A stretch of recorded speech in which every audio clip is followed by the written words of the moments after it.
Hey guys, welcome to Green Bean Fiction. So in today's video we are gonna see, what if Deku survived Elden Ring and returned?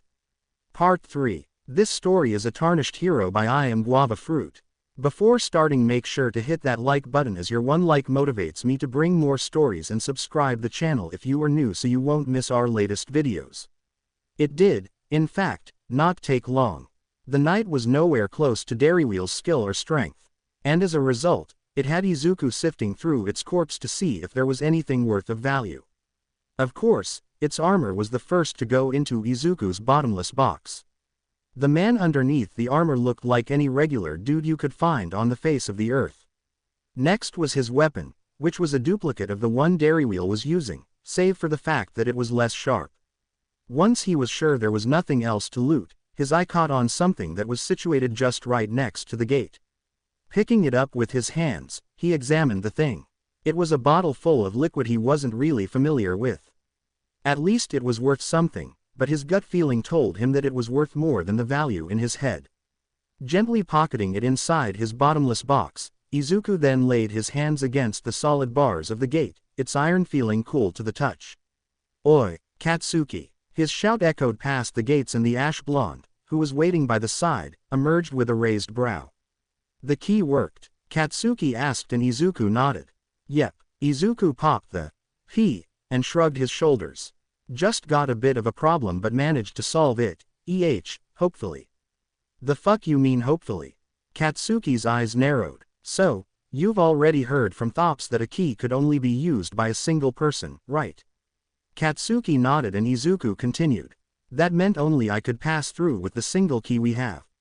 But luckily, I met a merchant just close behind me that sold me a key similar to the one I have." "You're saying that it might blow up in my fucking face, is that it?" Izuku remained silent for a while, before nodding with a wry grin. "On the lower end of the spectrum, yes." Izuku turned around and proceeded to head back to the seal where his theory on leaving this place might work. "Anyway, you'd rather wait for me here for the next few weeks maybe? The academy is huge, and I plan to scour the entire place before heading to the top." "Fuck it, send me the key." Katsuki groused and crossed his arms. "But if this blows up on me, you better be sure I won't be resurrecting like your undying ass, otherwise, I'm giving you a knuckle sandwich and shoving it far down your throat." "Fair." Izuku shrugged and left the ash blonde to his own devices. Truth be told, he was kind of hesitant, seeing as it had the chance of making Katsuki implode, but it was negligible. It was better than leaving him alone and unfortunately meeting a being that was stronger than him. Less chance of having him becoming a red puddle on the ground. Greeting the merchant on his way back, he summoned Torrent and rode off like the wind. This time, it didn't take as long to reach the seal, Torrent vanishing into motes of light as Izuku disembarked his spectral steed. Laying his hand on the seal, he imagined teleporting back to the entrance where Katsuki was waiting, and suddenly, he felt his entire body shift. A brief second later, he appeared with nary a sound, right next to a startled Katsuki who was readying his fists. Upon realizing it was just Izuku, he lowered them then sighed. "Fuck, thought you were an enemy for a second."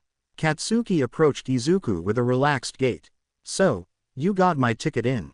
"Got it right here." Izuku grabbed the key from his bottomless box and tossed it Katsuki's way. The ash blonde caught it in his hands and stared at it for a short while letting out a hum. "So, the fuck do I do with this?" "Insert it against that thing like you did," said Katsuki as he pointed towards the seal. "Pretty much," Izuku replied while laying a hand on the glowing seal. "See you on the other side." In a blink of an eye, Izuku found himself back into the giant area right next to the lift up the academy. Not sooner did Katsuki emerge from the seal, his chest heaving up and down as he patted himself to see if there was anything amiss. Nothing out of place, organs still in one piece. Izuku sauntered up to him, and Katsuki had to cringe at the last question. "No, shit, teleporting feels weird." Katsuki sighed, hand on his head as he staved off the sudden vertigo, and offered the key back to Izuku, only for him to decline. "Keep it, it's yours, since I doubt it would work for anyone else as long as you're alive." Katsuki paused, before nodding and pocketing the key inside one of his pockets. "Anyway, Let's not waste any more time. Time to head up and see what this academy's like. The both of them headed for the lift, the giant structure held with sturdy chains as large as the average human torso. Putting their weight over the pressure plate located right in the middle, the lift shook, causing both Izuku and Katsuki to stumble a bit before they managed to get their bearings. Well, hopefully the chains aren't rusted, Izuku joked, and all Katsuki could do was glare in his general direction. The ride up was as rickety as the chains pulling the entire thing up, with seldom shakes here and there.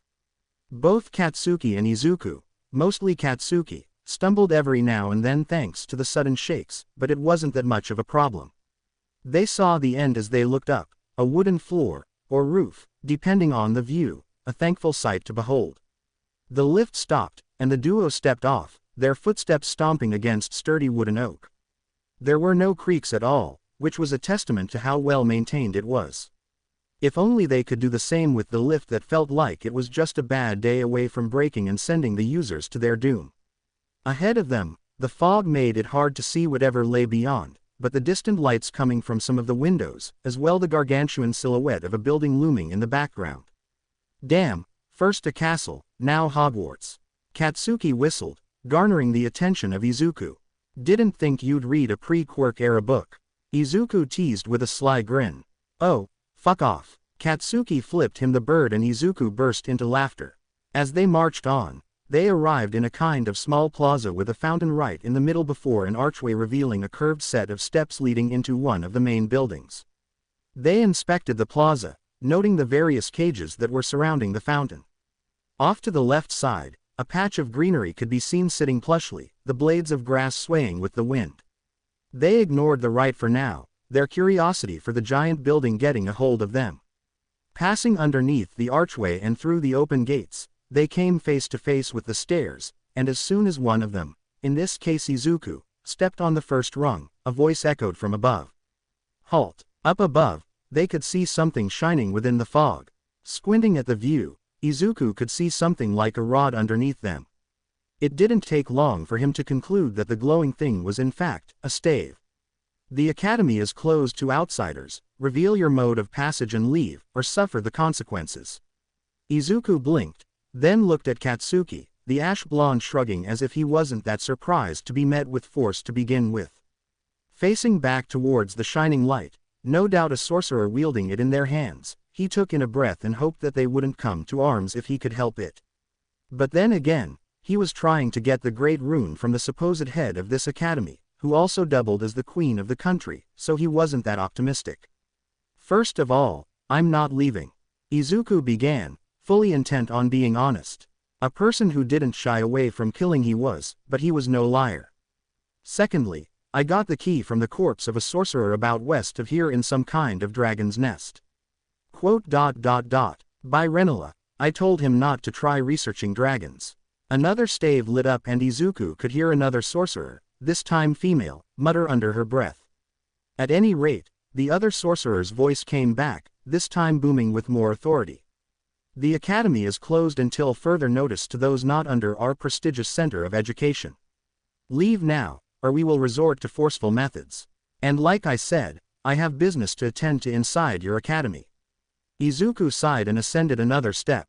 Just need to get something, then I'm leaving.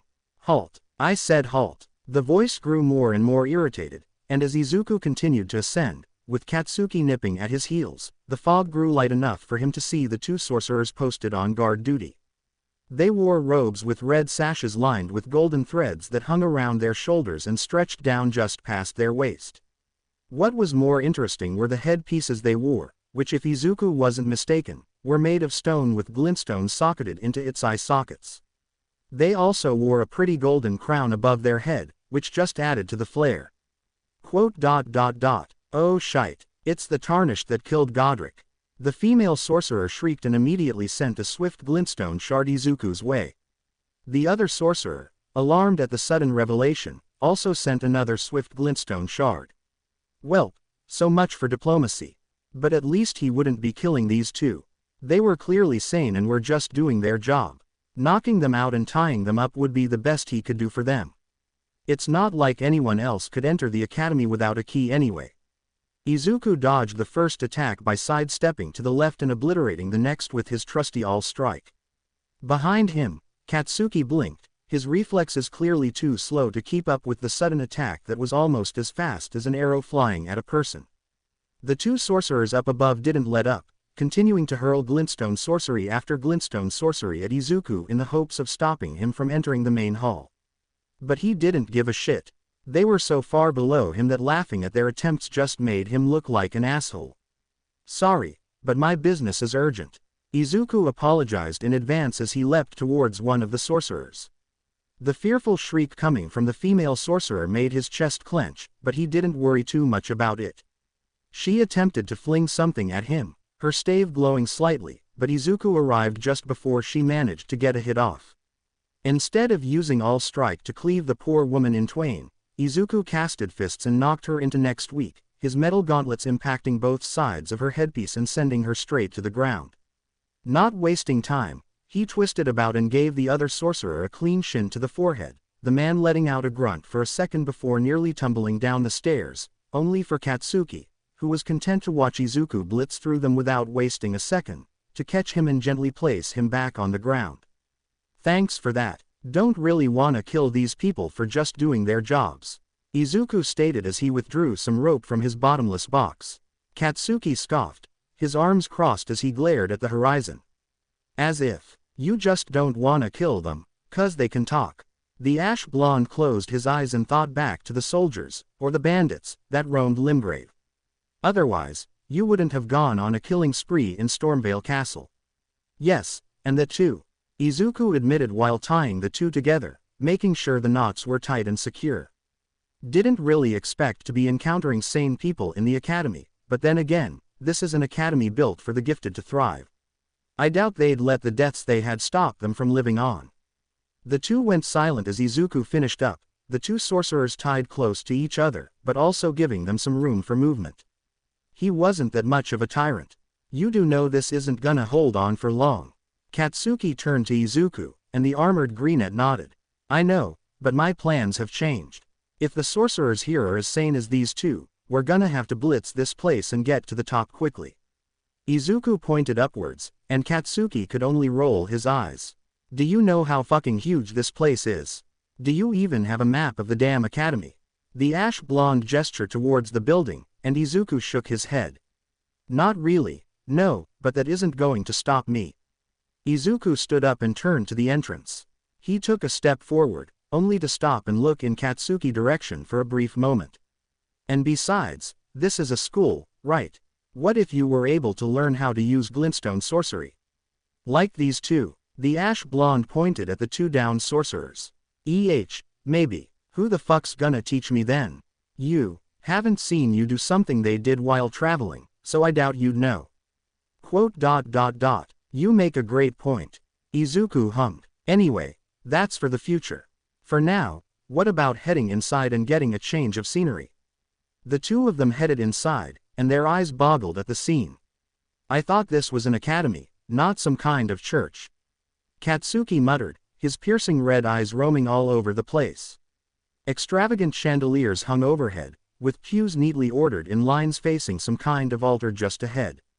The place was brightly lit with candles atop candle stands the height of a regular human, with torches lining the marble pillars that had marble jutting out from each.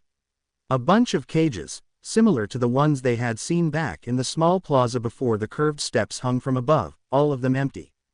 The floor had a carpet that stretched from the entrance into the altar, and probably the most confusing thing to see in a place of worship were the number of books stacked on top of each other on pews or scattered across the floor. Then again, it was an academy, so there's that. There was also another sorcerer doing who knows what in front of the altar. Probably praying or worshipping, something along those lines. Didn't expect it either. Maybe I'm missing something about glintstone sorcery. Izuku responded while rubbing a finger against his chin. He'd have to ask Molina more about that thing in the near future when they finally get to rest. The sorcerer next to the altar heard them and turned around, the stave he was using thumping against the ground. "You're no students of the academy. Who are you and how did you get in?" Izuku was about to reply, only to be cut off by said sorcerer. "No, those two wouldn't let outsiders in. Which means, intruders. All of a sudden, multi-limbed puppet-like things fell from the ceiling, each of their hands holding swords, and one of them holding a bunch of crossbows. Duck and cover, Izuku yelled, and both he and Katsuki found refuge behind the marble pillars. Not a second later, arrows began raining, pelting the marble, their arrowheads sinking into the pillars. Holy! Begone, trespassers! The sorcerer shouted, and the next moment, something impacted the floor right next to Izuku. It exploded and caught Izuku in its radius, glintstone pelting against his armor. Luckily, it barely scratched the metal, steel holding fast against magic of all things. He'd have to thank Master Hyuk for reinforcing them the next time he saw him. Izuku looked at Katsuki, who was hiding behind another pillar, and the two came to an understanding. Without a second wasted, the two shot out of cover, Izuku bulrushing one of the puppets and Katsuki doing the same. The only difference was Izuku was using pure strength, while Katsuki used his quirk. The explosions echoing throughout the hall was pure agony to the ears, but both Izuku and Katsuki were used to them, thanks in no part to Katsuki using it exclusively on him when they were young, and Katsuki just having adapted to loud noises. His old hag had one hell of a scream. What manner of sorcery is that? The sorcerer gaped, his eyes behind the headpiece glued at the ash blonde, unleashing successive blasts from his palms. He didn't get an answer as his light went out when something bonked him on the head hard, the sorcerer impacting against the ground with a thud. At least the soft carpet softened his fall. Meanwhile, Izuku was busy wrestling with the soldier puppet that had swords with his bare hands, the puppet losing horribly as its limbs were bent and broken with each passing second. Meanwhile, Katsuki was blowing up the one with crossbows, his quirk doing all the heavy lifting. A few seconds passed and finally, the hall went silent. The fuck were those things? Katsuki pointed at the mangled body of what was once a puppet he had exploded into pieces. The crossbows it used were collateral from explosion radius, bits of wood and metal scattering around the floor. First time fighting those things. Izuku's amused grin didn't help wonders for Katsuki's increasingly irate mood. I don't know what they're called, just know that they're a pain in the ass. Yeah, I saw that. Katsuki grouched, his boot coming up to stomp the intact head of one of the puppets without remorse. His hand came up to his neck, his fingers rubbing against it. Fucking hell, nearly had a bolt clip through my neck. Anyway, let's tie this one right next to those outside. At least he'll have company when he wakes up. Izuku approached the downed sorcerer, all strike laying right beside him. During his charge against the other puppet, Izuku had thrown his trusty Zweihander, pommel first, directly into the face of the sorcerer. He didn't want to skewer the poor man, plus, he thought it was funny. Grabbing the unnamed sorcerer by the scruff of his neck, he dragged the man across the floor, the carpet and his silky robes ensuring his poor rump didn't get scratched from the friction. Once outside, they gave him the same treatment as the other two, then went back inside the building. This way, Izuku gestured towards the left side of the hall, leading into a corridor that went both ways. A hint of gold caught his eyes heading left and he immediately pursued, leaving Katsuki a bit confused at the sudden act. At the end of the hall, he found another site of grace. It was just as warm and soothing as all the others. Izuku, the hell you doin'? Katsuki followed him, his boots stomping along the concrete floor. Just found something, Izuku replied while holding out a hand in front of the site of grace. Katsuki was clearly confused as to what the armored greenette was doing, but this wasn't the first time he'd seen him doing this. It was a point of curiosity for the ash blonde whenever he saw Izuku doing this in one seemingly random place. But with how many times he'd done this during the past week, he'd gotten used to it already. Doesn't mean it didn't confuse the hell out of him every time he did that. Izuku felt his hand tingle at the sudden surge of warmth coming from the site of grace, his lips threatening to split his face in two as his chest heaved up and down in a slow and relaxed manner. Slowly getting on a knee, his worries all washed away, as the only thing his eyes and body could focus on was the sight of grace once lost, now found once more. Woo, that felt good. Izuku grinned, his hand waving around the golden grace hovering above the ground, bobbing up and down as Moat's golden light orbited around. There was also a streak of golden aura trailing above and into a ceiling, guiding him to his journey's end, for this place at least. Didn't expect to find one here, and it's been too long since I've seen another. Find what? Katsuki suddenly popped up from behind him and Izuku had to stop himself from beheading the ash blonde due to his instincts. Not really important to you. Izuku started, only to trail off for a bit. Actually, maybe it is. This spot right here, if for some reason I die, head back here and wait until I revive. Also, grab my bottomless box, it has all of our supplies inside so you won't go hungry. Reet. How long should I wait exactly? Katsuki crossed his arms and Izuku hummed for a bit, before he snapped his fingers. Maybe about a day or two, up to a week. Izuku concluded, only to get a quick outburst from the ash blonde. A fucking week, Katsuki growled. The fuck am I supposed to do during that time? I don't know. Train, maybe, unless you want to go out into the world all alone without Torrent. Or explore this academy all by yourself. Just don't complain if you die and don't come back. Izuku shrugged and walked forward, sidestepping the ash blonde who was standing still with a big frown on his face. Shortly after, the ash blonde followed Izuku, still a bit peeved at the thought of him dying and leaving him all alone for who knows how long. Continuing along the corridor, Izuku noted statues of some kind of bird nesting every second pillar. Boxes of crystals sat pretty on one of the tabletops along the wall, resting beside a large empty cage. Torches and candles lit the pathway, while chandeliers hung overhead. At the very end of the hall, a window filtered in light coming from the moonlight beyond the thick fog. It was also a bit confusing, seeing as how before they rode up the lift, the sun's rays were bathing the land in its rich, orange light, but now it just wasn't present, replaced by the moon that was somehow larger looking than it was a night before. So, what did you expect from a place like this? Izuku asked suddenly, their footsteps echoing throughout the corridor. I expect magic and something along those lines, but I've been pleasantly surprised multiple times during my travels in the lands between. Dunno, just arrived here a week before, Katsuki remarked, his tone dripping with sarcasm. Something I didn't plan, so now I'm tagging along with your sorry ass, 'cause I don't wanna kick the bucket. Fair enough. Izuku shrugged and ignored Katsuki's grousing. A week may be a short time, but when in the lands between, being able to survive for a week without once getting a major injury was a miracle, in and of itself. It might be because of Izuku doing his damnedest to ensure that Katsuki didn't get his head chopped off, or it might be because of a deity watching high and above. Anyway, I see something along the left wall. Another passage. What else? Unless there's a secret wall, I fucking doubt this corridor would be a dead end. Katsuki rolled his arm, his bones cracking along with the action. No other entrance further in otherwise. The two of them approached the new passageway and noticed stairs going downwards and outside, a door non-existent in the archway.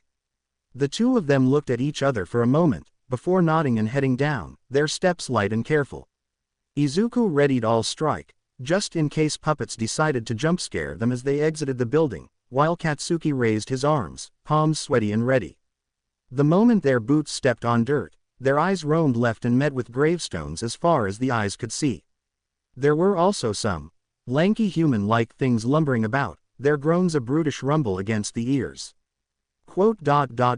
What the fuck? Katsuki murmured under his breath, but that proved a mistake he shouldn't have made. Glowing blue eyes tracked their position, and with a grumble that sounded more threatening than the last, it lunged at them. Holy shit! Katsuki's reaction was quick, his sweaty palms pointing in the direction of the thing's direction and letting out a giant explosion. It erupted into flames and chunks of meat, dried flesh raining from the sky as Katsuki slumped on his ass, his eyes wide. Didn't expect to find zombies here. Izuku crouched down and inspected the remains of the blown-up zombie. But then again, zombies and magic go hand in hand together when talking about a fantasy world such as the lands between. Meanwhile, Katsuki's breaths came sharp and quick, his trembling hands betraying the shock he tried to hide because of the devastating result his explosion had wrought. First time seeing someone blow up like that? Izuku asked and Katsuki mutely nodded. Yeah, that'll get ya. Anyway, up you go. The noise we made might have alerted whatever else was in the cemetery. Izuku helped Katsuki up, the ash blonde cautiously looking around the slightly foggy cemetery. And what a big cemetery it was. It stretched as far as the eye could see, more of the land hidden behind walls of buildings towering into the dim sky. And what's worse, they could see more glowing eyes shambling across the dark land. They were also heading their way. Well, shit. Didn't expect to be fighting a horde of undead inside a magic academy. Good experience though. Izuku grinned, his Zweihander at the ready. You ready to fight a horde of undead, Katsuki? Katsuki looked at Izuku like he was a madman, before realizing that, yes, he was completely serious. Sighing, he turned his red eyes towards the incoming horde of shambling zombies. If I turn into one of them when bit, Katsuki began, only for Izuku to interrupt him with a raised eyebrow. This isn't a virus, it's magic, and it's probably the same thing as the soldiers we fought getting up here. Izuku pointed out, not worried at all about the zombies slowly getting closer and closer to their position. They were probably already dead when whatever made everybody semi-immortal happened. And this is the end result. Quote. Fuck it, Katsuki murmured, trying to shake off the lingering shock of blowing something so human-shaped to bits. He breathed in deep, and exhaled just as long, before a ferocious grin overtook his face. Might as well see how strong my quirk can get. That's the spirit. Izuku patted the ash blonde on the back. Stepping forward, the two of them roared their challenge as they met with the horde of undead. The more they went deeper into the cemetery, the more the horde of magic zombies swarmed them, their groans eerie enough to send shivers down a normal man's spine. However, both Izuku and Katsuki were not normal men. Izuku was as broken as a plate he had accidentally dropped during his early childhood years, and Katsuki was just built different. How else could a person explain his treatment to Izuku during their early years if not built different? A zombie lunged towards Izuku, jaw open as its rotted teeth glinted underneath the moonlight. Said jaw was promptly flying through the air along with the entirety of its head as Izuku decapitated it with a simple swing of his Zweihander. The zombies around it were not exempt from the wide slash, their heads, and for some of them, their bodies sent flying through the air as organs and blood spilled from their open wounds. Meanwhile, Katsuki was busy dealing with another horde on their tail, his explosions blasting the rotten carcasses into bits and pieces. He ignored the stench and the seldom chunk of meat slapping against his face after every explosion, but he sure as hell didn't like it judging from the way he cringed every time it happened. As he was busy recoiling from the explosion he had just given off, the upper half of a zombie that still hadn't lost consciousness grabbed onto his legs. Its jaws were wide open, ready to take a chunk of meat from his body. Immediately, Katsuki bent down and grabbed the zombie by the head, his hands feeling the rough and decayed skin of the zombie's scalp. Not paying any mind to it, he set his quirk off and obliterated the zombie's head, bits of gray matter splattering across the soft ground. The headless zombie slumped to the ground, unmoving, and Katsuki let out a breath he was holding in. Looking back, he saw Izuku mopping off the rest of the horde with his Zweihander, as well as his newly acquired skill. A literal fucking dragon breath. A spectral dragon head formed over his head and not a second later did it begin spewing flames that could melt stone. Some of the headstones were scorched black, but surprisingly, they remained intact.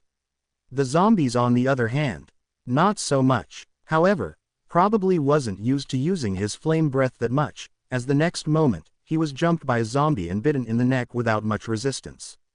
It must have had a strong set of jaws as his armor proved worthless against its teeth, Izuku feeling the pain coursing through his nerves. As natural as it was for him, he ignored it, but there was something else that was being sucked out of him.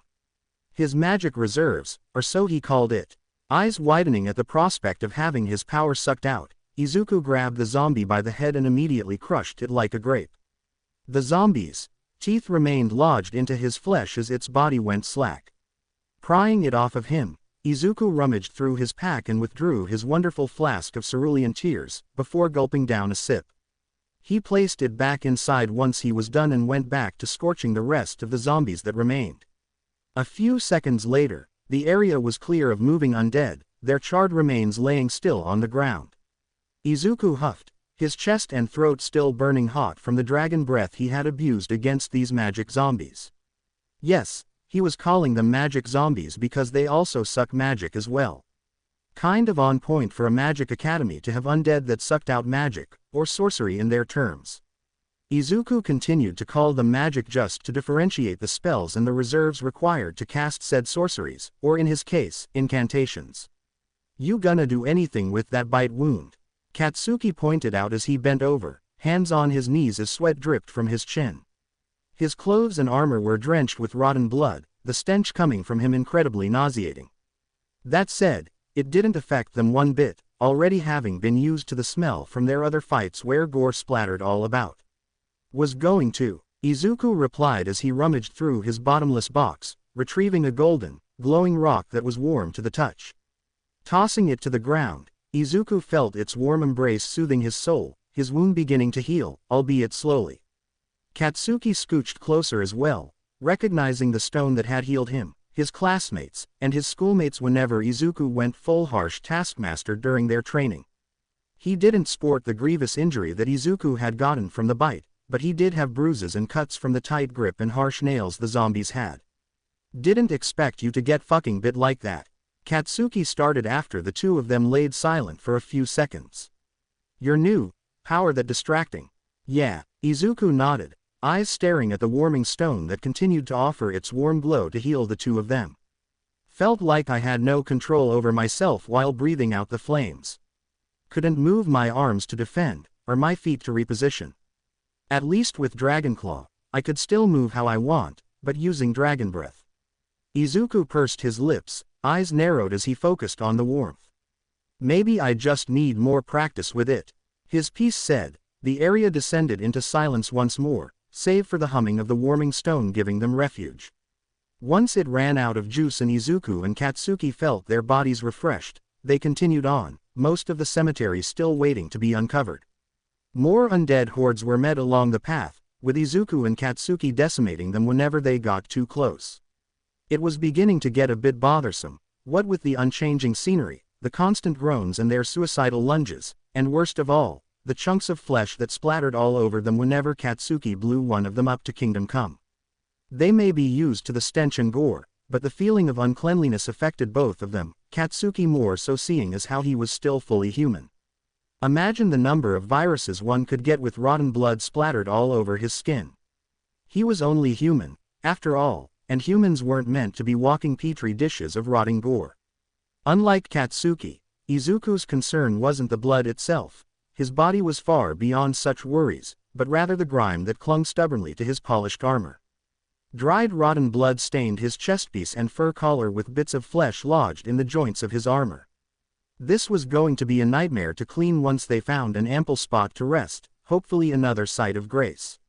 Izuku slid the corpse of a zombie that managed to get close to him off his Zweihander, its body thumping on the ground like a puppet without strings. He raised his boot up and stomped it harshly against the corpse's intact head, its skull giving way against the force as it shattered, splattering gray matter into the ground. Can never be too careful with them, and the only good zombie is one without a head. They made a mistake earlier that nearly cost Katsuki his finger when a zombie with only a single limb managed to latch onto Katsuki while its jaw unhinged. Once they were done dealing with the sudden ambush from zombies that literally came crawling from their graves, both Izuku and Katsuki heaved a sigh of relief. Finally, the horde seemed to quell a bit, and the two of them could finally rest for a bit. Izuku might be a tireless entity, and Katsuki a stamina monster, but fighting non-stop was mentally taxing.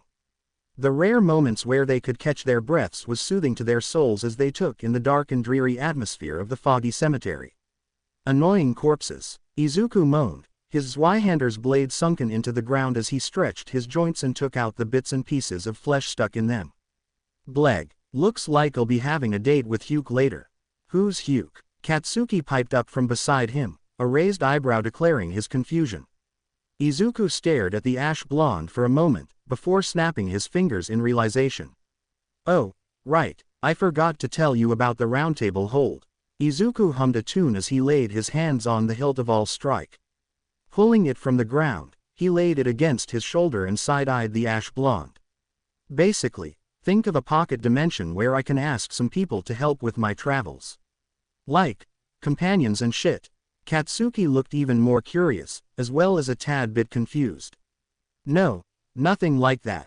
Izuku waved his free hand. Something along the lines of equipment maintenance, a place to wind down when I get bored of seeing the same shade of green for the umpteenth time. And also, some therapy sessions. Quote.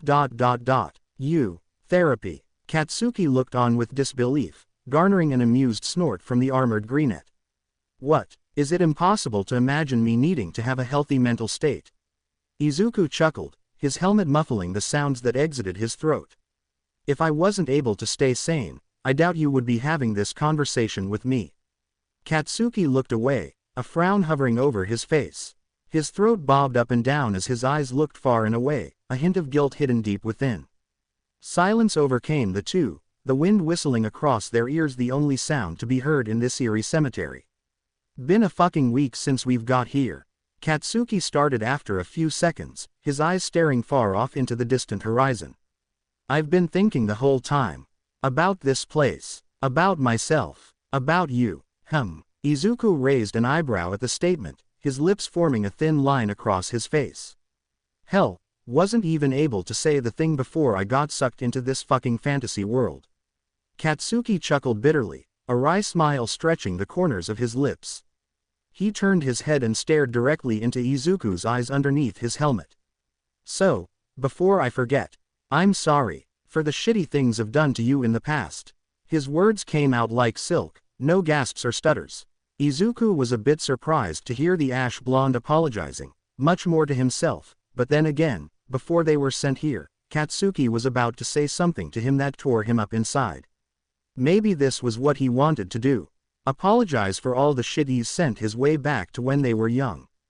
If he had apologized when they first met, back in the USJ, Izuku would have scoffed and flipped him the bird. However, his time training the whelp, as well as the time spent traveling with him, made him realize the effort the ash blonde had gone through to try and atone for the things he had done.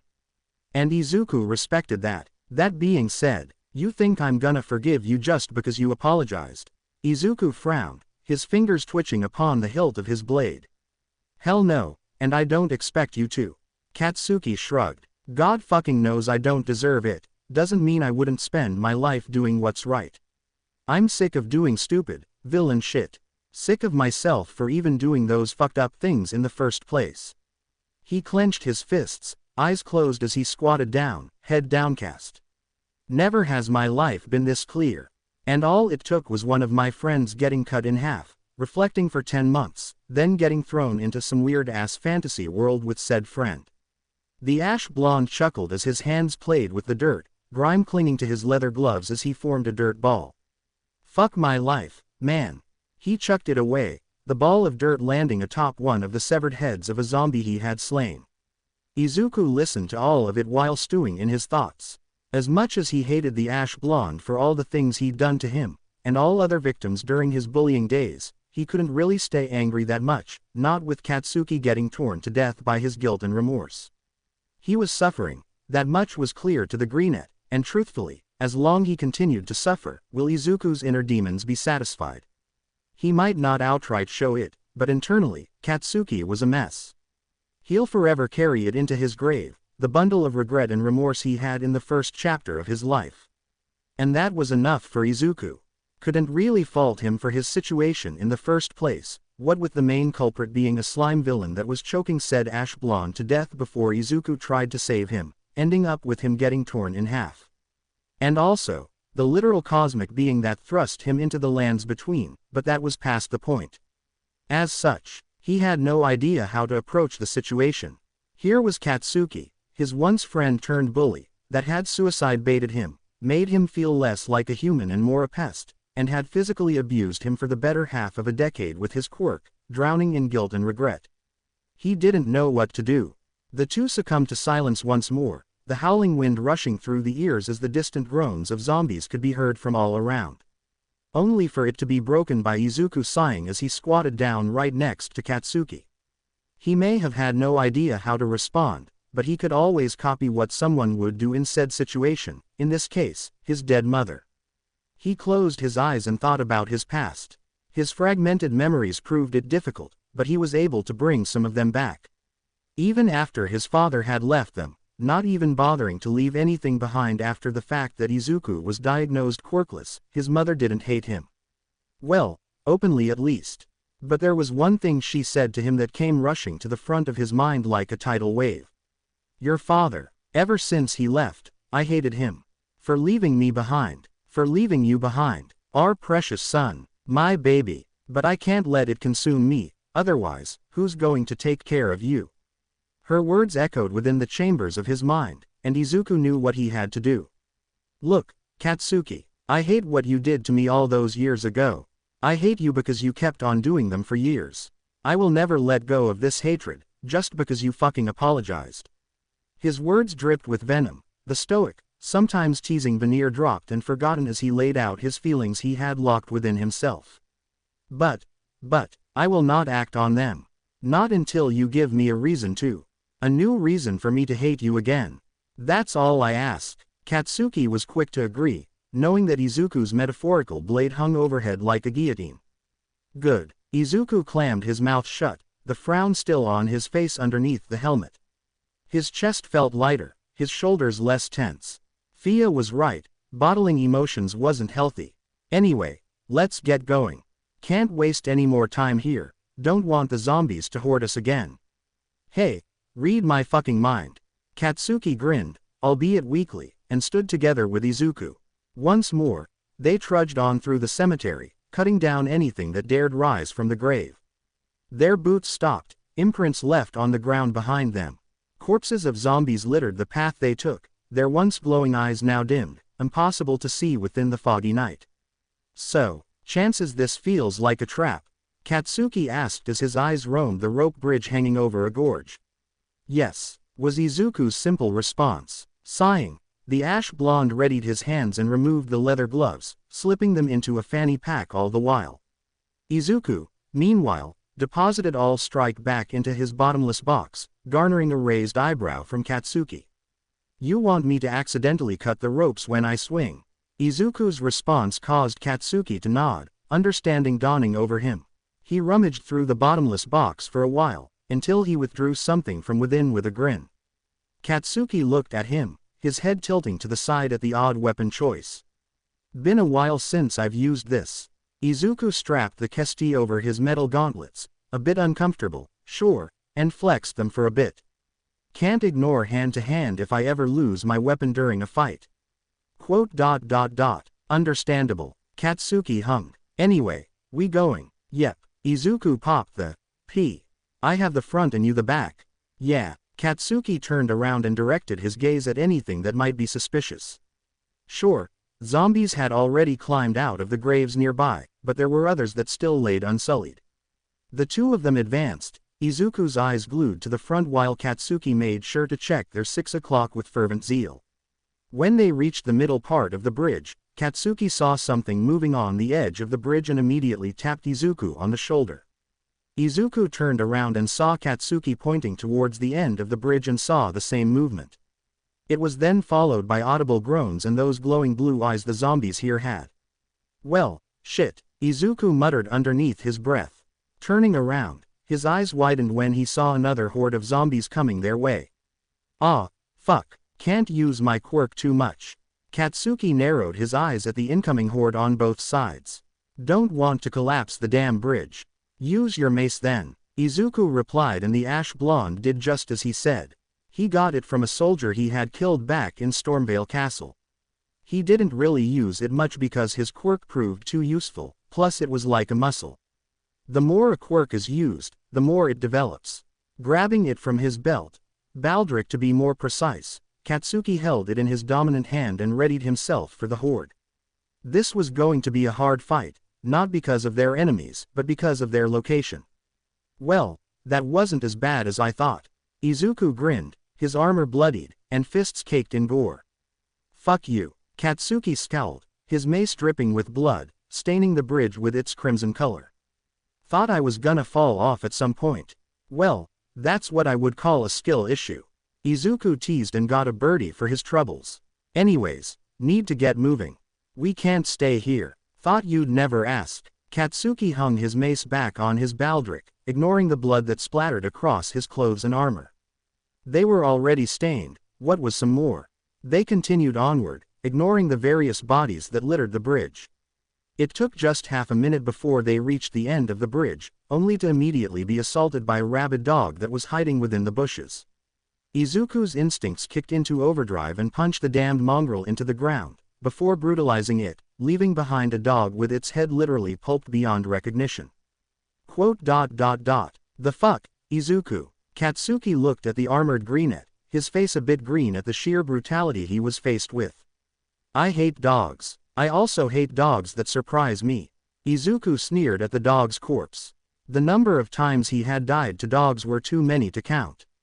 They were fucking annoying. Sighing, Izuku stood up and quickly unstrapped his kesti and deposited them back into his bottomless box, before grabbing all strike and hefting it up against his shoulder.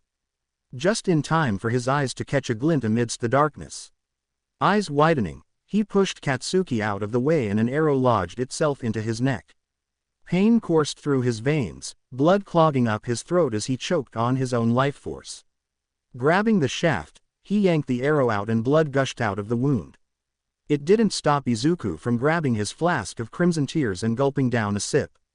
His wound closed and the blood that choked him he spat out. Once he was no longer at risk of dying because of choking of all things, Izuku rushed towards the area where he saw the glint. And lo and behold, there were two puppet soldiers, both of them using bows. Swinging all strike, the blade cut through both of their bodies like butter, and they cluttered to the ground, lifeless. Inanimate. Shit. Thanks. Katsuki came up behind him and called from below. Looking down, he realized that the two puppets were situated in some kind of elevated alcove. Gonna have to sharpen your situational awareness, Izuku said, and Katsuki nodded at the statement. I know. They looted the two puppets, the bows obviously of higher quality than those found amongst the bandits in Limgrave but lesser compared to Stormvale Castle's armory, and once they were done, they continued onwards. Fucking dogs. I swear if I see any of them again in this godforsaken cemetery. Izuku scowled, his hand gripping tight against the handle of his Zweihander, the blade lodged inside a dog's corpse. What's your problem with dogs, anyway? Katsuki questioned, his hand steaming from an earlier explosion he had wrought against a poor pupper. I know they want to chew us to death, but they're fucking easy compared to the other enemies we fight. Easy. Izuku turned his head so fast, one could imagine him getting whiplash. Hey, say that again when you have dozens of these mongrels hounding you. So, Katsuki still couldn't see the point. What about those soldiers? Are bandits dressing up as soldiers swarming us with numbers? He scoffed slightly at the mental image. As if any of those fuckwads could even lay a scratch on me. You'll see. Izuku left it at that, leaving a puzzled Katsuki behind. The ash blonde blinked twice, before shrugging and following the armored greenette into some kind of passageway lit up by torches on the outside and inside that a zombie and dog were guarding. Well, the dog was just lounging about and the zombie looked depressed, but semantics. The passageway curved slightly to the right and at the end, they could see an open gate. Anything further was still covered by fog. However, they could hear something moving. Something mechanical, like chains pulling and tugging, with the creaking of wood following. Looking at each other, both Izuku and Katsuki nodded, their guards raised and ready in case something decided to jump them. Slowly approaching the open gate, Katsuki's eyes roamed the inner walls, his red eyes looking for anything out of place that may prove a hindrance to their advance. Izuku, meanwhile, focused on the gate, his right hands gripped tight yet loose, ready for anything that may be hurled his way. The closer they got, the more the rumbling sound of chains and wood echoed within their ears. A bead of sweat dropped from Katsuki's chin and onto the concrete steps below. The stairs leading up to the gate were wet, their boots splashing amongst the little puddles. They looked at one another one last time, the ash blonde nodding his head and Izuku slowly going through the gate, his Zweihander ready and waiting. His eyes scanned around every nook and cranny, and when he realized there was nothing waiting for them, he lowered his blade. It was a relief to know that there weren't any ambushers hiding within the fog, but then again, where else could they hide? It was a literal concrete pathway going straight, with stairs at the end and Izuku had to blink. Was that some kind of elevator? Katsuki followed his gaze and had to blink as well. The fuck is that? I have no idea. Izuku approached the thing, noting that there was an extended platform right at the middle of the bridge next to the giant lift that didn't seem to stop. Looking down at the bottom, They couldn't see the end. Another huge platform made of wood slowly emerging from fog down under and making its way up, past them and into the fog overhead. Might be some kind of lift. Though, I don't feel safe using it as of yet. What say we explore more for a bit? I'm down. Katsuki nodded. His gaze turned towards the stairs at the other side of the bridge heading slightly up. Keep close then. Izuku took point and the two continued onward, ignoring the noisy lift for now. They scaled up the stairs and arrived at what seemed to be a field with statues of robed women praying and a giant monument right at the end. What caught their eyes, however, was something swirling in the air just right next to it. Feeling the foreboding sense of something coming, Izuku tensed his grip and readied himself for a fight. Katsuki did the same, noticing the armored brunette's body language and readying his already sweaty palms. A beat passed, then another, and then it came. It looked human, but the more his eyes beheld the being, the more he felt the pressure. Every step it took a loud drum amidst the chilling silence, every breath it took a sucking sensation that seemed to pull them into its eerie gaze. Izuku at first didn't move, his eyes roaming over the figure that dwarfed both him and Katsuki. He didn't know what it did, and he sure as hell didn't want to make the first move only to get himself skewered by its blade. It stopped, its black, eerie orbs slathering them all over with its inhuman gaze. Katsuki gulped at the sensation but otherwise didn't let it affect him. Its breaths came out in wispy shades of gray, blending into the fog that surrounded the being. It raised its sword, and they felt it.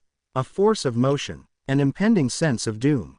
Its blade struck the ground, and an explosive force blew outward, dust and debris flying their way and blinding them for a moment. They then heard something whooshing through the air and the two were quick to act. Izuku dodged aside, his Zweihander's blade slamming into the ground to halt his momentum. Katsuki, propelled by explosions, soared out of the danger zone, their sound echoing through the foggy field. Izuku glimpsed the source of the whooshing noise, a blur that slammed into their former position. The impact shook the ground, scattering dirt across Katsuki's breastplate, his position closer to the site than he'd hoped. Katsuki heaved a sigh, thankful that he wasn't turned into paste from whatever that was, but instinct blared across his mind. He ducked, narrowly dodging a blade that would have decapitated him, but the near-death experience didn't let him falter.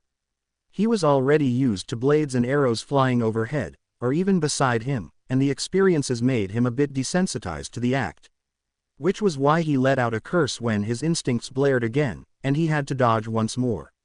It nicked him across the arm, his arm guards proving useful as they stopped the blade from drawing blood, but it seemed that the tall asshole didn't want him breathing and it swung again, only this time, it was faster.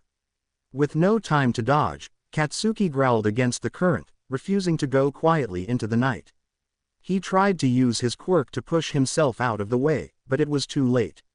He felt the blade press into his side and braced himself for his coming end, only to have it cut short when Izuku came and yanked Katsuki by the scruff, saving him from what would have been bisection.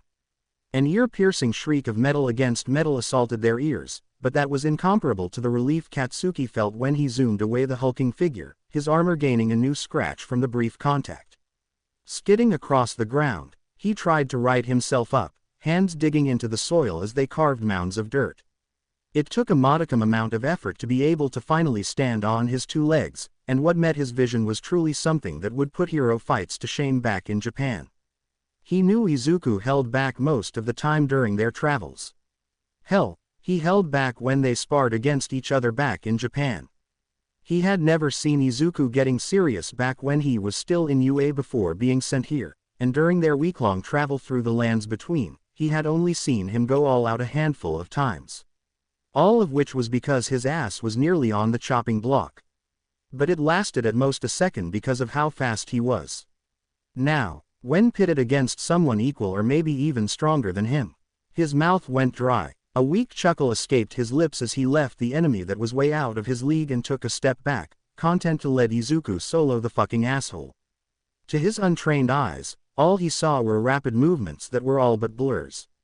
One moment, Izuku was standing still and readying a stance, the next moment he was right next to the towering fuckhead while his blade swung down.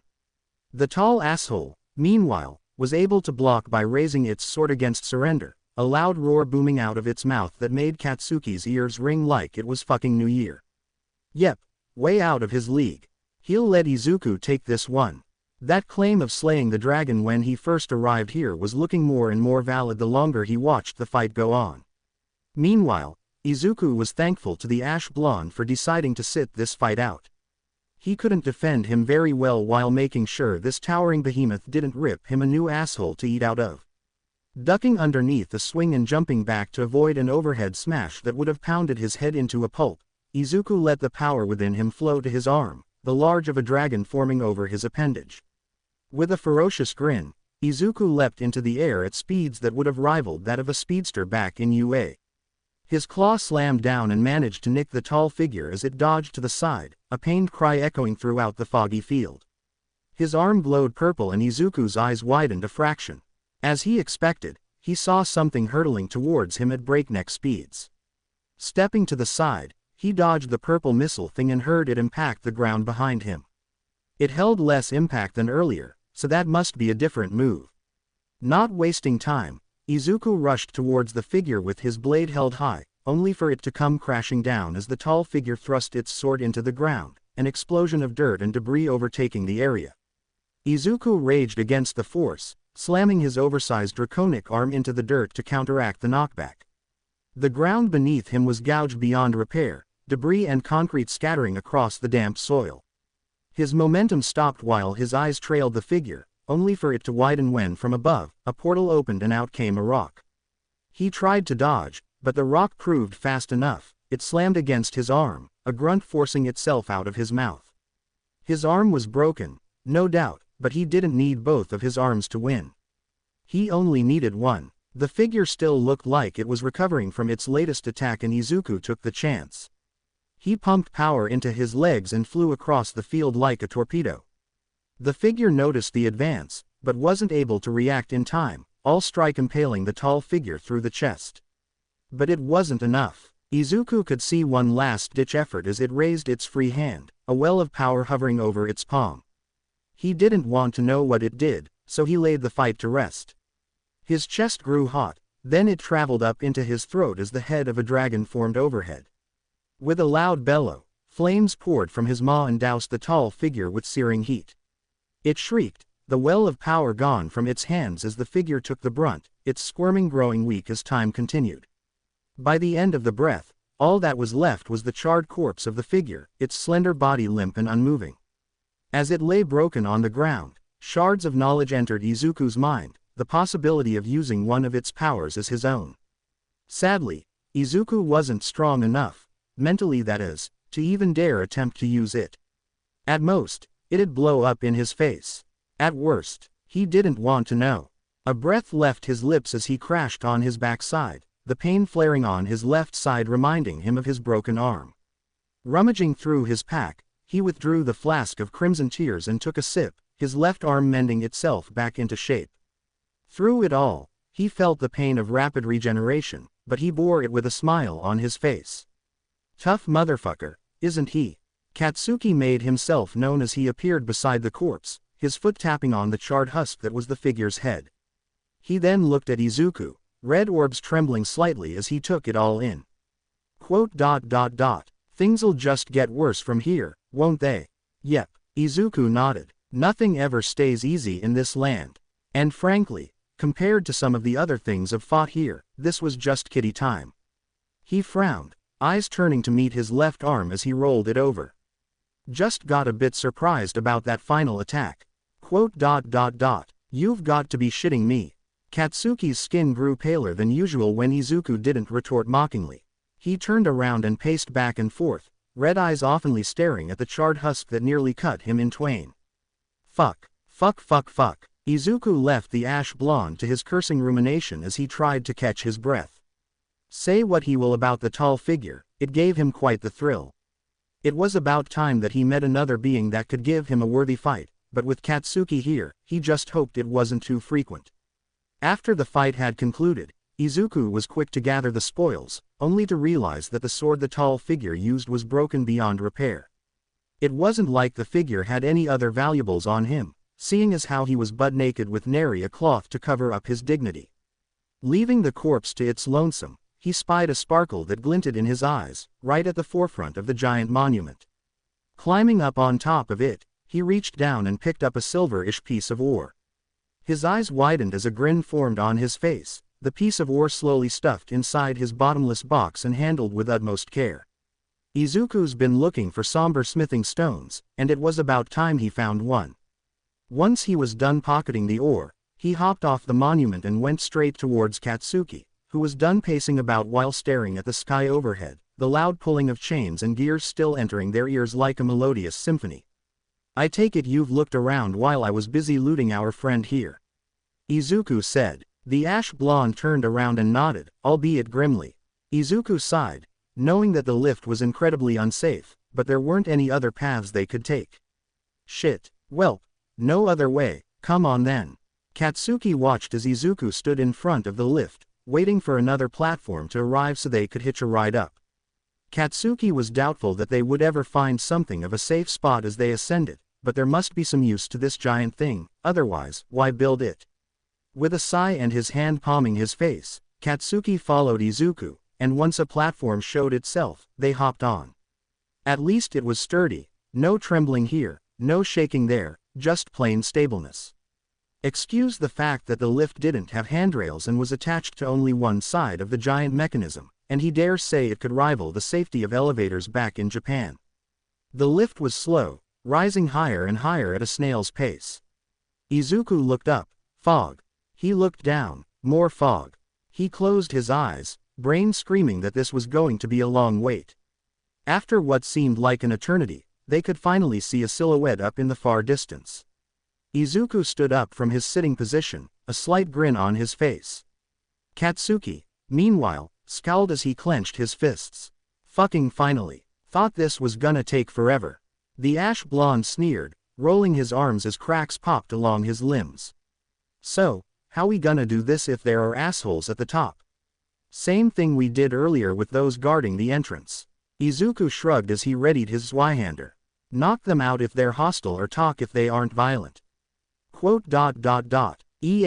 Sounds good. Katsuki cracked his neck as he readied himself. The silhouette of the rocky formation slowly grew large and larger as they got closer. The shadow it casted underneath the moonlight hid them beneath its blanket as they slowly ascended.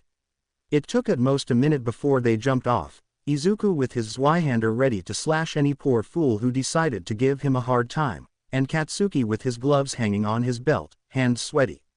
Nobody greeted them at the top, which was quite weird. Mostly, whenever they went through a long wait such as a lift, at the end, there would be someone waiting for them ready to skewer them a new asshole. But they could see a figure in the distance, hidden within the mist. Its form was low, crude even, and Izuku could see that its arms rummaged through something right in front of him. Approaching it, Izuku's eyes widened slightly when he saw an emaciated figure in rags scrounging through a box, only for it to suddenly look their way and let out a feral groan. Huh, didn't expect to see a commoner here. Izuku hummed, blade raised to give the figure a simple beheading to let it rest for a moment. Thought most of the inhabitants would be sorcerers. It stood up, body ready to scrap. It lunged at them and Izuku wasted no time bisecting the figure in twain. Both halves landed on the ground, blood pooled underneath the corpse as it breathed its last, its eyes glassy and unseeing.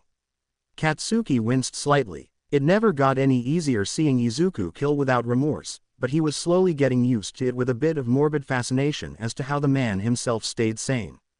But then again, was he even sane? Having experienced the lands between, even he could say for himself that he was slowly getting broken down, piece by piece, his intentions of being the best of the best slowly losing its merit as he realized the struggle for survival. And looking down at the corpse of the commoner that Izuku had just struck down made him think back to Japan. Imagining the countless innocents caught in the crossfire between heroes and villains made him shudder.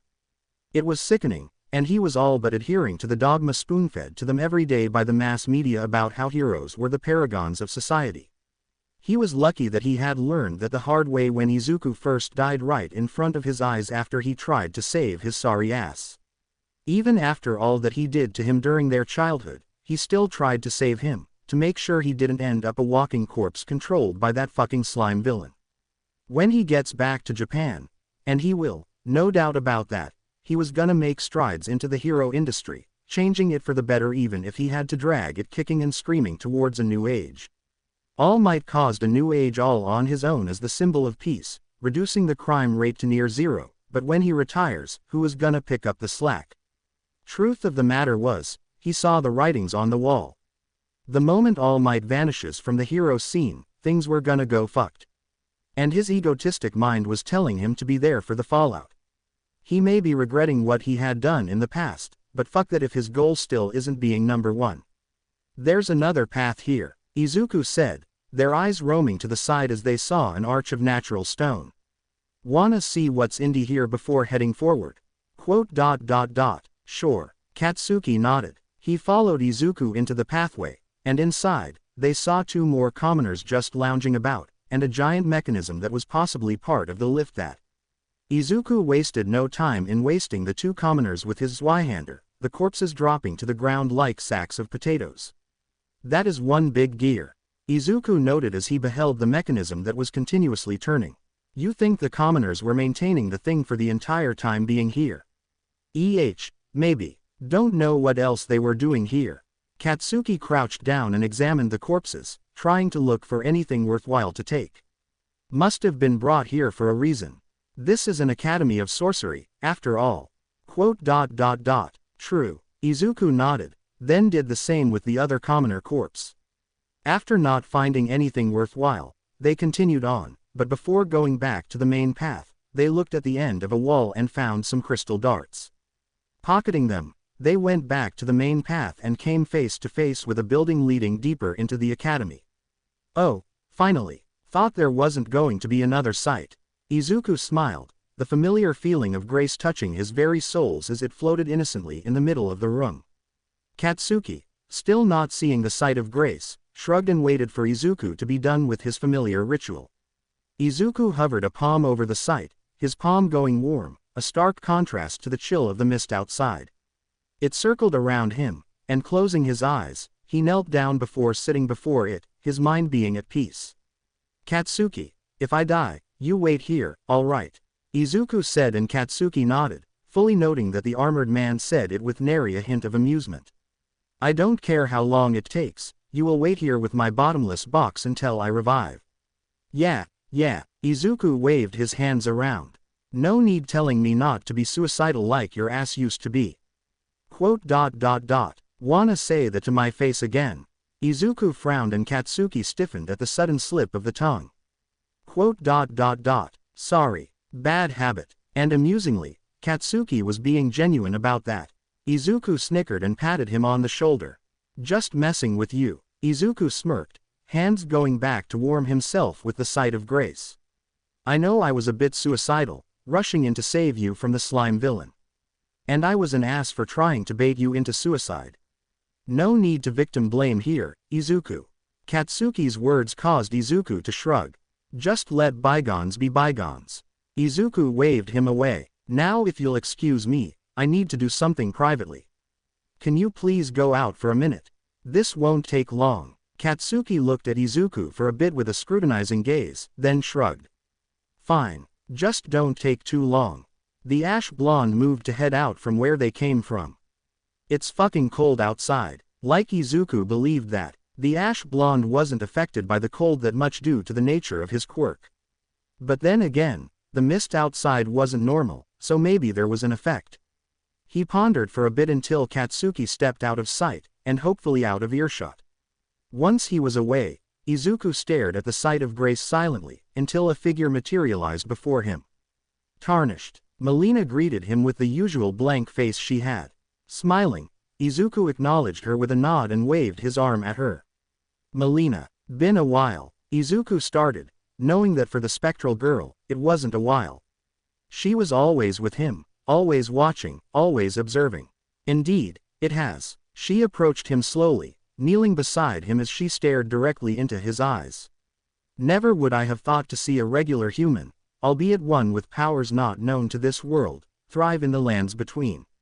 Well, yeah, Katsuki has always been a stubborn idiot. Izuku chuckled a bit. Give him a goal he agrees with, and he'll chase it like the mad dog that he is. His smile turned into a frown as a pensive look overtook his face. Hey, can I ask for you a favor? A favor? Molina tilted her head slightly. If I die, would you mind keeping Katsuki company? Izuku's request caused the spectral girl to blink. The two went silent for a moment, before Molina broke it with a question of her own. Why? Just to make sure he won't die while I'm not around.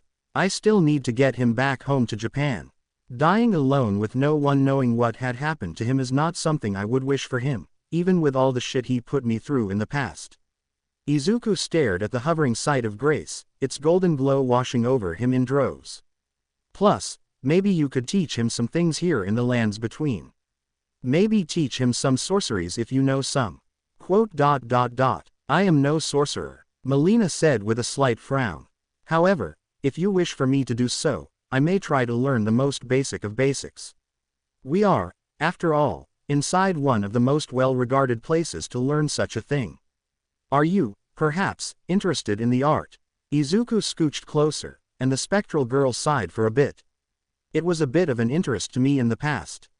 Molina closed her lone eye, the marking evident on the other closed just as mysterious as it was the first time they met. Albeit, with all that has happened, I haven't gotten to trying. Well, maybe now you could do so. Izuku shrugged, eyes turning away from the hovering Grace and onto Molina. At any rate, I think it's time I converted some of my runes. As you wish. Molina stood up and held her arms out. Izuku knelt in front of her and reached out for her extended arm. The ritual following that was a bit longer than before, due to the stockpile of runes Izuku had collected without dying even once.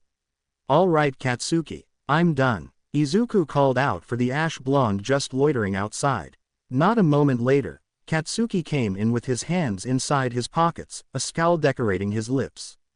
Fucking finally. Thought you were gonna take longer. The ash blonde groaned as he shivered. It's fucking cold outside, you know. Oops. For his part, Izuku looked a little bit guilty. His body was no longer that of a normal mortal, so he didn't realize that Katsuki was affected by the chill of the mist. But then again, don't you have resistance to significant temperatures because of your quirk? Bitch, I can deal with heat. Katsuki looked mightily offended by that. But fuck the cold, I may put up with it, but never in my life do I want to wear a shit ton of clothes just to not get a cold. Fair enough. Izuku shrugged then stood up. By the way, this is the new place you'll be staying at if I do end up dying.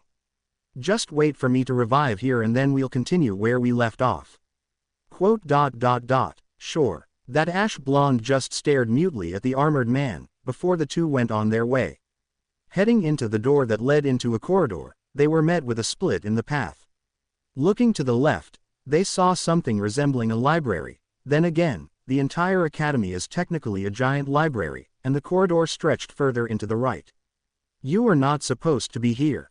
And of course, they didn't forget that one of the sorcerers had met them face to face. Or in this case, blade to face because the sorcerer was wielding what looked like a sword and buckler comb.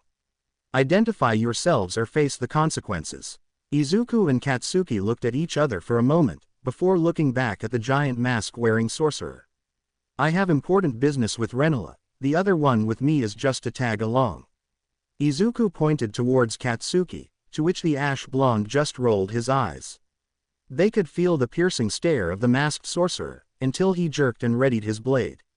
He swung down, faster than what was expected of a sorcerer, but Izuku was able to knock it to the side with his gauntleted fist and drive his other hand into the sorcerer's exposed belly. The sorcerer doubled over as he gasped for air, only for him to be sent into slumber by Izuku kneeing him in the face. His mask must have been one sturdy thing, because it hardly cracked, but the impact was enough to send him sprawling to the ground, his sword clattering against the brick floor. Well, had a feeling he was gonna do that, Izuku said while grabbing a cord of sturdy rope from his bottomless box. He tied it around the sorcerer and once they were done, they went on their merry way deeper into the academy. That was quite a workout. Izuku huffed for a bit, his Zweihander resting on his shoulder as he looked at the carnage they had wrought. Bodies of sorcerers, all of them sent into the realms of unconsciousness, littered the floor and stairs. Didn't expect them to be so few, though. Aren't we nearing the top of the academy? Maybe most of them are still dead and are in the process of being revived. Katsuki rolled his shoulders, his armor scratched and nicked from the earlier melee. After they had dealt with the first sorcerer that was patrolling the corridor, the next area they visited was a nesting spot of sorcerers, with most of them reading through books that were scattered haphazardly. And, surprisingly enough, there was a hostile great warrior jar that Izuku broke with a hint of resistance just because it looked like Alexander. The following area was also filled with sorcerers, and this time, accompanied by sorcerers with swords and shields. They also used sorceries that complemented their fighting style well, like enchanting their weapons and elongating their reach. It was a bit fun fighting them. Sadly, he didn't want to waste time being stuck in the academy longer than he wanted to, plus Katsuki was here, so he had to go all out and just knock them all into La La Land. This time, however, they just left them all where they were downed and continued on to where they were now. I doubt it, Izuku hummed, a finger under his chin. You think they're all out there doing something? Like say research, quote. Probably, but I don't give a fuck, and why should you? Katsuki raised an eyebrow at Izuku, to which the armored man responded with a shrug.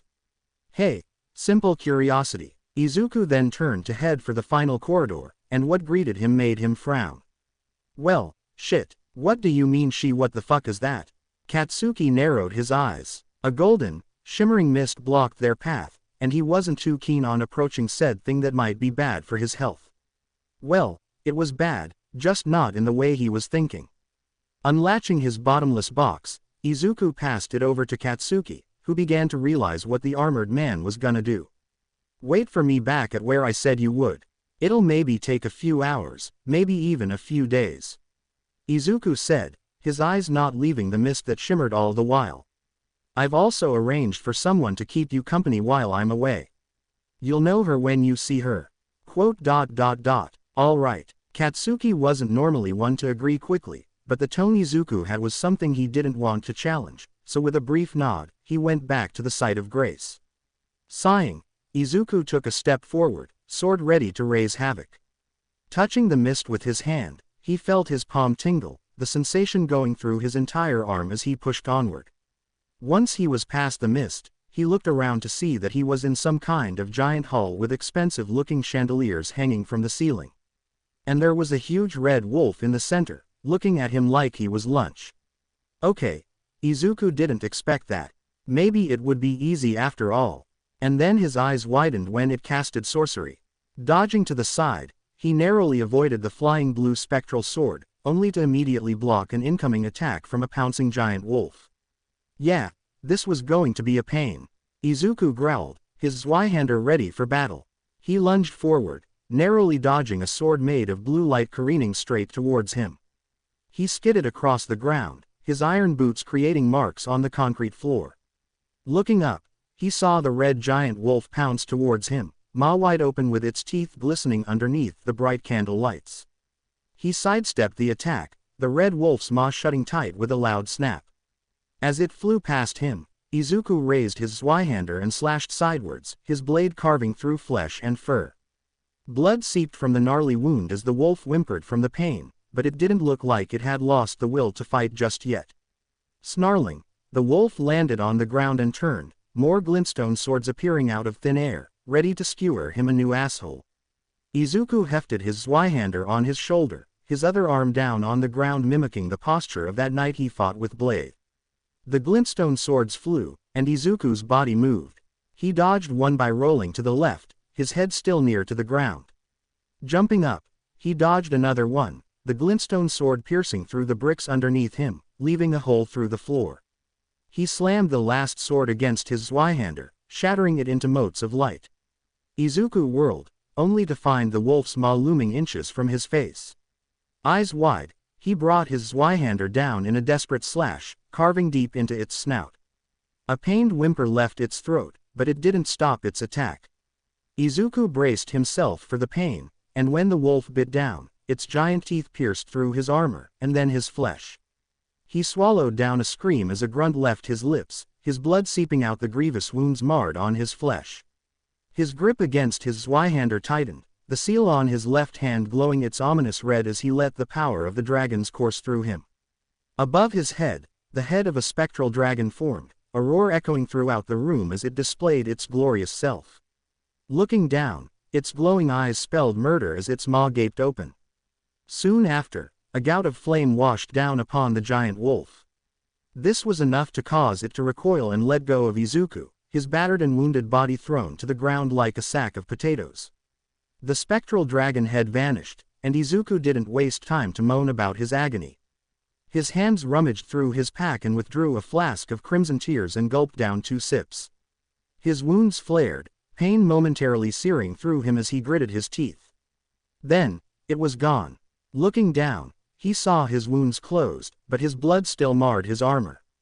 He also grimaced a bit when he saw the state his armor was in. This was going to be a pain to repair. Hopefully, Hugh wouldn't price this at a premium. Looking up, he saw the wolf rampaging across the room as it howled, a part of its red fur singed black from the dragon fire. However, he also managed to cauterize the wound he gave it on the snout, so it wasn't bleeding anymore. Hefting his sword up, he charged the wolf. He didn't want to give it time to recover, and the faster it dies, the less likely it would mean that Izuku would die and leave Katsuki alone for who knows how long. Izuku raised his sword the moment he got close and swung down. His blade sunk into flesh and the wolf howled even more as blood gushed out of the new wound. Twisting it around, he withdrew his sword from the body of the wolf, creating a gaping wound across its side. Calling upon the power of the dragons, a spectral dragon arm appeared over his left and raked its claws against its flesh. It bled even more as the wolf tried to backpedal. Pushing his advantage, Izuku readied his sword once more, only for it to be the last mistake of his life. For in the corner of his eyes, he saw the wolf holding a glintstone sword within its charred maw, eyes glowing with the fury of 1,000 suns. Izuku's words were cut off as the blade lopped his head off, his vision turning to black as his body dropped to the ground. Katsuki sat inside the room, a frown marring his face. It's been an hour since he's seen Izuku, and frankly, that worried him for a bit. He might have kicked the bucket and left him here for God knows how long, and that was something he wasn't too keen on experiencing any time soon. Sadly, no matter how long he waited, the armored team he was dependent on for the entire duration he was with didn't return. It sent a shiver down his spine, his stomach feeling heavy all of a sudden as the flickering flame of the campfire he had made crackled in his ears. He closed his eyes, his chest heaving up and down as he breathed in deeply and exhaled softly. Opening his eyes, he was met with the flickering flame, and a silhouette standing by the fire. Instincts blaring out, he suddenly rose to his knees and prepared to fight, only for the figure to just stand there, eerily staring at the flame with nary a sound. Katsuki didn't back down, his experience in the lands between telling him that anything that moves could be hostile. "Peace, traveler, from another world." The woman's voice echoed throughout the room. She raised her arms and Katsuki tensed for a bit, only for her hands to grasp the edges of her hood and pull it down, revealing brown hair that twisted and curled at the end. "As my companion has asked of me, I offer you a guiding hand through these perilous lands." Your companion. Don't tell me. Katsuki narrowed his eyes, his mind leading to the only person who could have sent this woman to him. Indeed, unfortunately, he has been rendered unavailable for an unforeseen amount of time. The woman said while she laid her single open eye on him. "So, you mean he's dead?" Katsuki huffed, already knowing what the woman meant. "Tell me his name, then. Are thou really that skeptical?" "Very well then." She closed her single eye and looked back at the fire. "His name is Izuku. Izuku Midoriya, or Midoriya Izuku when in your culture. Also, a native of your homeworld, Earth, more specifically, the country of Japan, which is surprising in and of itself." Katsuki bit his lip, his heart pounding at the revelation. Fuck. Alright, how long will it take for him to come back? As I have said, and you both no doubt has conversed with each other in the time it would have happened, from a few hours to a week. Maybe even more. She knelt before the flame, hands held out as she shook the chill from the air. Katsuki glared at her hands. He could tell the woman wasn't shivering. Hell, she didn't even look bothered by the chilly atmosphere. He didn't know whether she was feigning the act, or just having a good poker face, but one thing was for sure, Katsuki didn't trust the tramp 100%.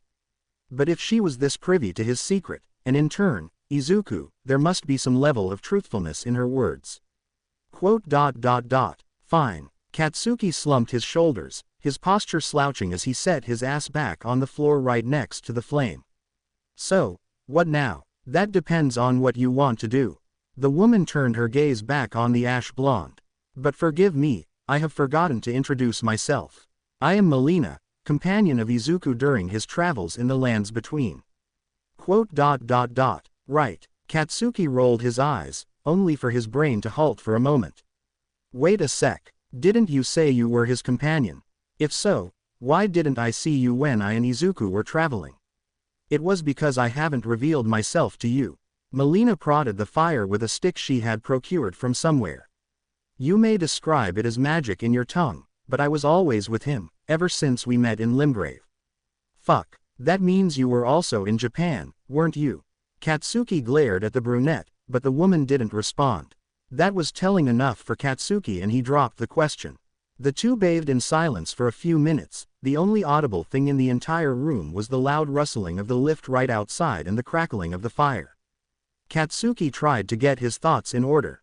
Izuku was dead. He was alone, except he wasn't because of course Izuku had something up his sleeve. And now he was waiting for him to revive in who knows how long. Normally, he would be stressed the fuck out right about now. His only guide to getting back gone and him alone against this world that would probably dumpster most of the heroes back in Japan, or even the entire fucking world. Hell, he didn't even think All Might would be able to survive most encounters in this world because of one thing. Magic, or sorcery in their terms.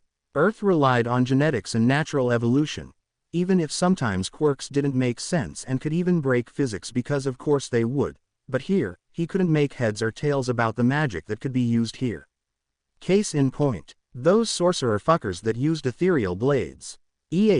Maybe not ethereal blades, but the point still stands. Were they hard light projections? Lasers? Fire given form? He didn't know, and that was what set them apart from this world. Clutching at his head, Katsuki breathed in deeply. Like his old hag used to tell him. Wait, no. She'd tell him to give the birdie to whatever was troubling him. And just the thought of it brought a wry smile to his lips. He exhaled slowly, like his old man used to tell him, the mostly calm person of his parents. He repeated this for a solid few seconds, before he looked back at Molina, eyes blazing with determination as was his usual self. Can you teach me how to use magic? Mitsuki was at her wit's end. It's been more than a month since Katsuki's disappearance. Masaru did his best to call on every single favor he had for help finding their dumbass kid, but to no avail. It all happened after the sports festival. She was gonna visit the kid after her job was done, but when the principal said he'd gone missing, she nearly castrated the fucking animal there and then. Thankfully, Masaru was able to calm and talk her out of doing something she would regret, but she still threatened to castrate Nezu in case he couldn't do his job properly and not find her son. And look at where it got her. Her son was still nowhere in sight and her already short temper became even shorter from what had transpired. If that wasn't enough, the motherfucking rat kept on saying that they were trying their best, but she knew they knew something. There was no evidence, but deep in her guts, she could feel it. She gripped the steering wheel tight, the tips of her fingers turning pale. Eyes widening, she slammed on the brakes and slammed her fist against the horn. The loud honk of her car echoed throughout the seats as she glared bloody murder at the car in front of her. She got a honk back in response and all it did was further enrage her already frayed mind. Gritting her teeth, she tried calming down, letting the words of her yoga instructor run through her mind like a record. She needed to calm down, otherwise, she might just be implicated in a road rage murder, maybe even run over someone because of her already wrathful emotions. She parked in a car lot that was nearby, most of the slots already filled due to the day workers. She turned the car off and just sat there, the silence of the insides already fueling her desire to simmer down. Getting angry today of all days wouldn't be nice after all.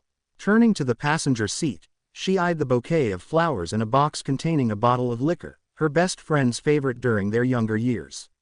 Sighing, she bumped her head on the steering wheel, the audible thump rattling her ears as she felt her skull flare in slight pain. Not that it mattered, she just needed some stimulation to get her mind off of things. Before meeting her best friend, she didn't want to worry her, even if she was somewhere beyond with her son, no doubt geeking over some of the heroes. After some more time had passed, she was calm enough that an incident wouldn't cause her to maim some poor sod trying to get by traffic. Turning on her car, she drove again, this time, keeping her eyes on the road and her mind set on the meeting before her.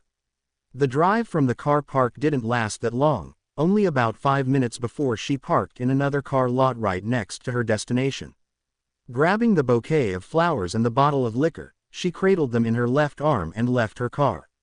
Looking up, she saw the arc that greeted the visitors that wished them a pleasant day. As if today would be in any way pleasant, fucking assholes. She walked along the concrete path, passing other visitors who were also visiting some of their loved ones. She ignored them, and they in turn, ignored her. It wouldn't be polite to greet them anyway, what with them being here. After a few minutes, she stopped in front of a gravestone. She set the bouquet down and opened the box of liquor. Hey, Inko. Been a while, huh? Another case of serial killings. Tsukauchi frowned as he stared at the folder being handed to him by the chief of police stationed in Musudafu. Yes, and sadly, it's part of that case with the animalistic villains. Just hearing that bit was enough to send Tsukauchi on edge. For the past month, there has been, for the lack of a better word, cannibalistic villains that looked more like animals than regular humans. Dear God, what happened this time? Tsukauchi accepted the folder with a worried tone. Just look and see for yourself. Tsukauchi stared at the folder. He then gave a curt nod to the chief of police before heading back to his office in this station for the duration of his investigation. Setting the folder down on his desk, he plopped his body on his chair and leaned his back against the backrest. He closed his eyes and stared at the folder, the piece of paper taunting him. Clenching his fist, he reached one out and opened it up, revealing detailed documents of the crime scene, along with pictures taken by those who responded to the crime in progress. As per usual, they were a grisly thing, with bodies of the victims laid strewn about like animals in the process of being eaten alive. His eyes twitched. It was worrying that he was getting used to these sights, but he had to endure. Looks like he had to prepare another trip and interview some poor sod who happened to be near the scene. He just hoped that they weren't traumatized by the strange and deadly occurrence. Izuku opened his eyes, his dull, green eyes staring into a dusty old ceiling. Pushing energy into his arms, he slowly propped himself up, a light groan escaping his lips. Stretching his limbs, he rolled his neck and looked around, noting that this was the same room where he found the last sight of Grace. One thing he immediately took note of was how lived in the room was. There was a makeshift bed in the corner, with some clean empty bowls sitting right next to it. He hummed, crawling forward to inspect the objects that garnered his curiosity. Grabbing one of them, he held it up to his eyes, his brows furrowing at the sight of a Japanese character engraved at the bottom.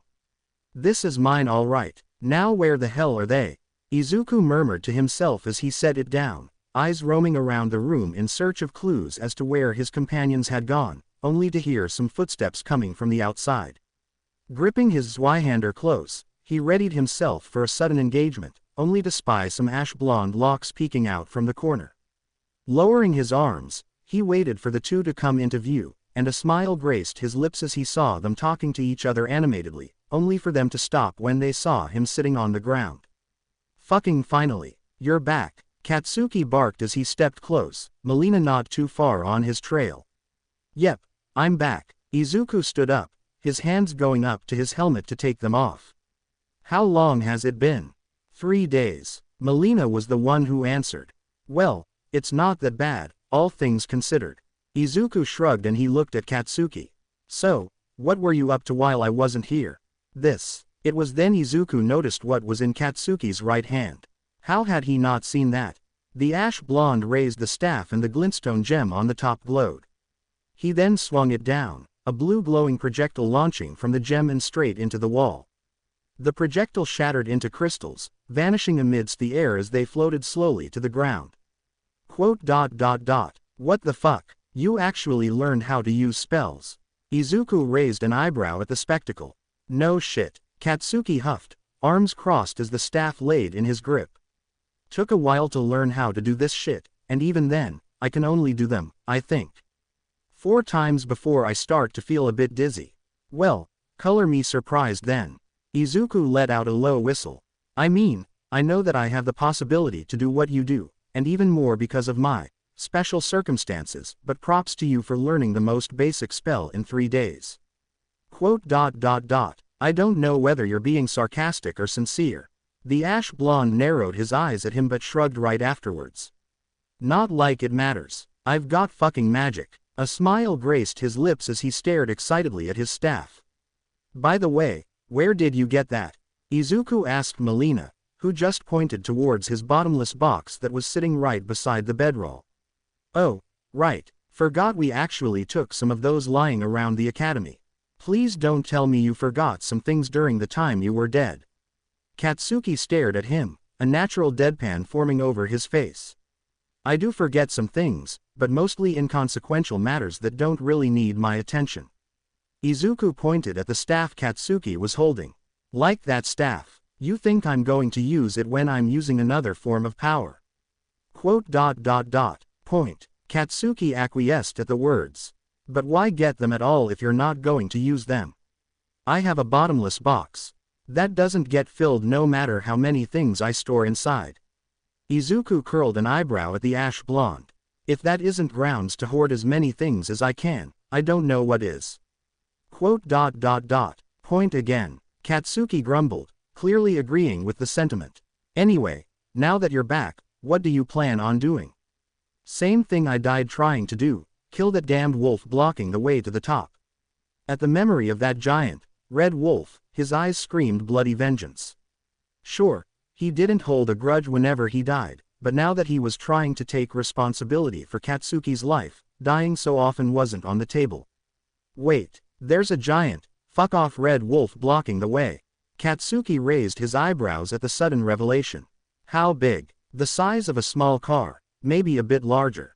He could remember the being clearly, as well as the moment he died. He wouldn't get caught off guard a second time. Motherfuck, are you shitting me? When Izuku's face remained serious, Katsuki gulped. Fuck, you're not shitting me. Yep, so it would be best for you to wait here again. I won't be long this time. Izuku turned to the passageway that would lead deeper into the academy and into the room he had just died in. Don't worry, I won't be dying this time. But if you did, Katsuki leaned on his staff with a dull look on his face. Then you'll just have to wait. Again, Izuku knew he was risking Katsuki's safety with his decisions, but there wasn't any other way up. He sighed for a bit, then hefted his Zweihander to his shoulder. Okay, I am not going to lie, there is a chance I'll die again, and if that happens, just continue whatever you two were doing when I was still mingling in the non-afterlife. Quite. Molina spoke up as she rubbed her fingers across the surface of a tome she had in her hands. I had never frequented Raya Lucaria much in the past, but after studying the various scattered books in this place, I admit, it has gained my curiosity. Especially this form of sorcery they have. They draw their power from the moon, right? Izuku asked, and surprisingly, Katsuki was the one who answered. Mostly. Some texts say they draw it from celestial bodies, so maybe they can also do it from the other stars, but the moon is the main source because it is closer. Katsuki ended his sentence in question, unsure of the claims he was making. How do you read the books? I didn't. Molina read them to me. The ash blonde pointed towards the brunette. Anyway, thing is I don't know how and why it works, but it's working, so fuck yes. Fair enough. Izuku shrugged, then turned to move. Anyway, I have something to do before I go. Don't want to fight the wolf with holes in my armor, now would I? Making some rudimentary repairs on his armor wasn't that much of a hassle.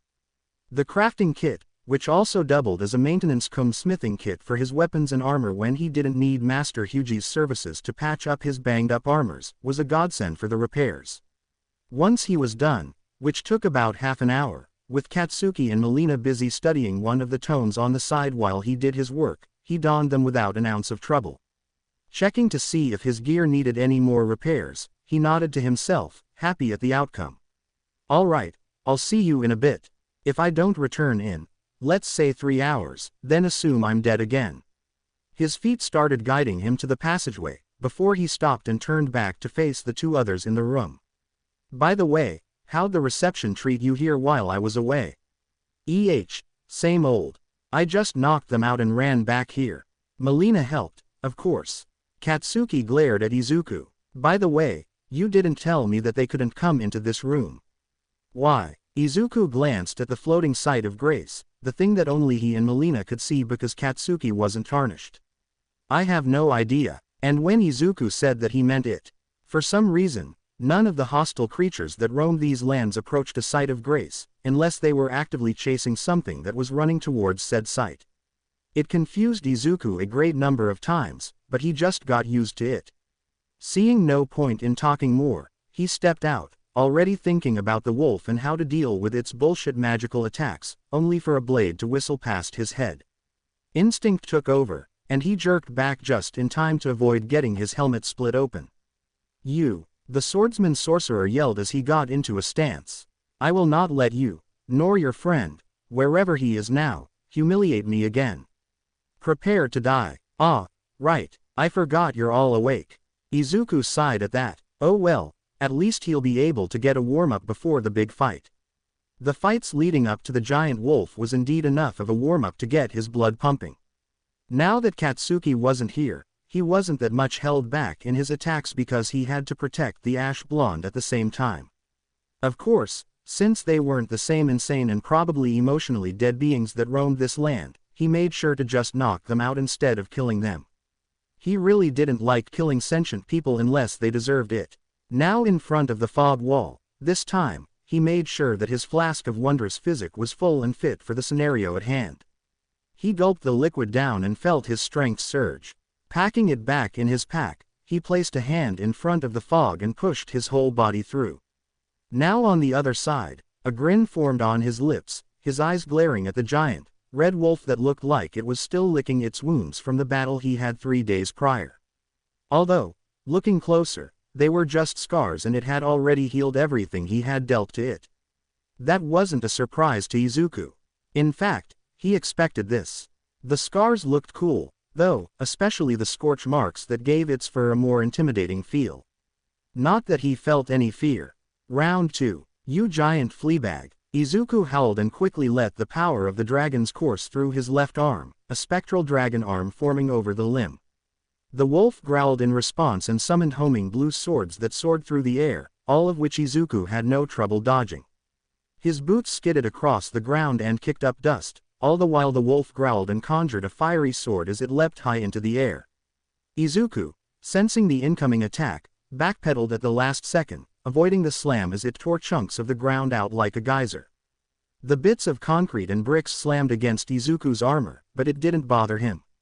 Instead, he raised his dragon arm and let the claws rend the wolf's face in the opening it presented. The wolf howled as sharp claws raked against its snout, its giant body recoiling at the flare of pain.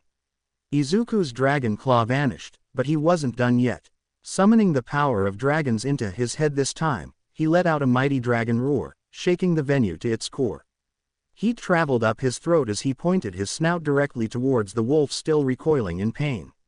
Opening his maw, he let loose a barrage of flame the wolf had tasted once already. The smell of scorched flesh entered his nose and Izuku could tell that the wolf was enraged. It bounced all over the room, making it a bit hard for Izuku to try and get a hit on, which was made even harder when as it bounced around, it conjured dozens upon dozens of glintstone swords that were sent flying his way. He raised his sword and yelled in defense, the spectral dragon head all but vanishing as the first of many glintstone swords approached. He smashed the first one with his Zweihander, dodged the second, and parried the third. From there, it was a deadly dance between beings far beyond mortal strengths. Glintstone swords sent at subsonic speeds, Zweihander swung with the force of 1,000 warriors, all the while the room held strong even with the various amounts of cracks it endured. In the end, Izuku got the last laugh, his blade cutting through the neck of the red wolf as it overstretched its boundaries, the large canine whimpering one last time before its body collapsed to the ground, blood pooling near the fatal wound. Heaving a sigh, Izuku fell on his ass, a bit winded from the fight. He shouldn't have died in the first fight. Hell, he knew for a fact that this thing wouldn't be able to beat Godric. He was just caught off guard from the sorceries and his overly cautious nature during his first encounters with beings like these. Approaching the corpse, he noticed something within the dismembered head's maw. Crouching down, he inspected its teeth and found something stuck between its canines. A memory stone. That is, quite confusing, but otherwise, a welcome addition to his growing power. Tucking it inside his pack, he felt the runes that converged within the wolf go straight to him, eyes widening at the sudden influx. That's a lot of runes. Izuku hummed to himself as a smile nearly split his face in half. To be fair, since the wolf had killed him prior, his runes had been absorbed by the wolf, so he also got the runes he lost back after exacting revenge. Turning away from the corpse, he looked at the lost sight of grace that had appeared once he had finished his fight with the wolf. Hovering a hand over it, he felt the warmth spread through his entire body as the battered room lit up with its glowing light. Kneeling before it, he decided to just take a rest before going back to meet up with Katsuki and Molina. They could stand to wait for half an hour. They could afford him that much after a fight this intense ever since that last dragon he fought. After resting for half an hour, as he told himself he would, Izuku stood up and began the trek back to the other side of grace where Katsuki and Molina waited. Fortunately for him, the sorcerers he knocked out were still unconscious, making the trip back a quick one. Entering the room, he found Katsuki listening to Molina as her soft tone narrated the contents of the book, the ash blonde focused solely on learning the knowledge and secrets contained within the dusty tome. Izuku blinked. He knew Katsuki was always a serious learner. Hell, he would almost always get top remarks on his grades during tests because he was that serious in becoming number one. But seeing it in action made him do a double take due to how quiet the ash blonde was being. "Oh, you're finally back, dear companion of mine." Molina's lone eye zoomed in on Izuku, her golden orb twinkling underneath the light of the sight of grace. "Didn't kick the bucket this time, huh?" Katsuki turned around, greeting the armored man with a light scowl. "So, now we go back to climbing this shitty academy." "Yes. Also, why shitty?" Izuku tilted his head, a bit confused as to why Katsuki would say that to this grand architecture that held secrets no mortal man would ever be able to lay their eyes upon in their entire lifetime. "'Cause the reception sucks," Katsuki humphed, and Izuku had to admit, he had a point. Imagine how easier it would be just to climb all the way to the top if the sorcerers just let him through. Plus, he didn't even get that many runes in here other than the giant red wolf and those zombies back at the cemetery because of his non-lethal approach to the sane sorcerers. Which reminds him, he should probably go over the entire area with a fine-toothed comb. Can't miss out on any other sweet loot he could find hiding within tombs and graves. But that would be for after he had conquered this academy. Anyway, shall we go? The top awaits. Izuku turned to move and Katsuki followed, all the while Molina faded from view as she vanished into thin air. The trip back to the giant room with the red wolf was as peaceful as his backtracking to where his companions waited, the sorcerers still in their blissful reprieve from the harsh lady known as life. Once they arrived, Izuku was quick to kneel down beside the site of grace and just rest for a bit more. Katsuki, seeing the act, loitered around for a bit as he waited for Izuku to finish whatever he was doing. His eyes widened, however, when he saw Molina materialize out of thin air, and he was about to ask how she did that, but then he remembered that she said something about always being around, prompting him to stay silent. Izuku, meanwhile, exchanged some words with the brunette, before kneeling as he offered his hand to her. Molina accepted it and then began chanting in a different language that Katsuki couldn't understand. The ritual proceeded unimpeded, golden motes of light circling around them as they slowly pressed themselves against Izuku's armor. The greenette felt his muscles coil, his limits surging to newfound heights. His core roared with newfound strength, his chest growing hot as the dragon's power that coursed within him hummed like a choir. Izuku smirked beneath his helmet. Already, he could tell that if he fought this wolf from earlier, it would be far easier than his first attempt. "Thank you, Molina," he said to the brunette, the single-eyed maiden only nodding as she caressed Izuku's knuckles before she vanished. Standing up, Izuku called out to Katsuki, the ash blonde coming over with nary a sound as he stared at him with an imaginary question mark hovering over his head. "The fuck was that all about?" Katsuki pursed his lips, his arms crossed. "Don't tell me you two were a thing." "Not essentially." Izuku shrugged at the misunderstanding. He and Molina were close, No doubt about that, but there was no romantic love between each other. At most, they liked each other as the best of companions in this horrible world. Anyway, about that ritual thing. You know the currency we used with the merchants. The ash blonde nodded. I can also use them to strengthen myself with the help of Molina. Quote. The fuck? Katsuki's brows rose, quite flabbergasted at the words. Something tells me you're not joking. Fuck man. He rubbed his face with his palms, a low groaning sound escaping his lips. It took him a moment to compose himself again, and when Izuku next saw his eyes, he saw a gleam of hunger within them. Can she do the same for me? Sorry, but no. Izuku was quick to deny that, seeing as how he wasn't tarnished. Also, he doubted Molina would even dare try. I have a special set of circumstances that guarantees she could only do so for me. Quote. Welp, I fucking tried. Katsuki's shoulders slumped, the hunger in his eyes being replaced with disappointment. Hey, no worries, at least you're learning magic. Izuku pointed at his staff and the ash blonde perked up a bit at that. No more words were exchanged, and sensing that it was almost time to move, Izuku got on his feet and moved to the nearest exit, with Katsuki following suit. They stepped into a giant courtyard with a pretty-looking fountain in the middle, a bunch of crabs the size of his foot roaming around, picking at the ground with their claws. To their right, they saw a destroyed bridge that connected to the highest point of the academy, its pinnacle still unseen to the eyes due to the fog surrounding it. Not far away from the fountain, a large moving, iron maiden with giant pendulum blades at the end of each spindly arm. He immediately stopped and gestured for Katsuki to head to the edges, not too keen on fighting that thing just yet. Maybe explore some of the areas first and get a good vantage point before doing so, making it easier on them. The ash blonde nodded and they slowly made their way to the edges, or more specifically, just to the side of the exit to the last room. They then saw a staircase heading to the left, and a ruined staircase to the right, with two commoners searching amidst the ground for something. Izuku and Katsuki looked at each other for a bit, and then back at the commoners.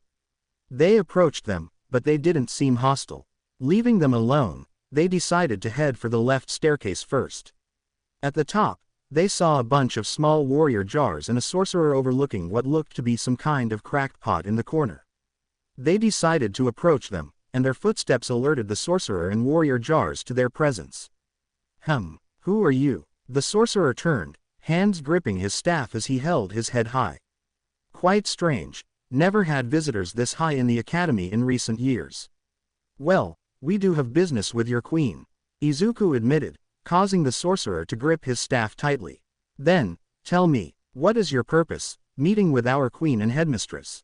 The sorcerer approached, his footsteps echoing within the area. The warrior jars all looked ready for a fight. Speak now, lest you suffer the consequences. Well, I am tarnished. Is that enough of an answer? Izuku tilted his head, and the sorcerer stilled. The area was silent for a brief moment, before the sorcerer sighed loudly. I see. Then I take it you are here for her great rune.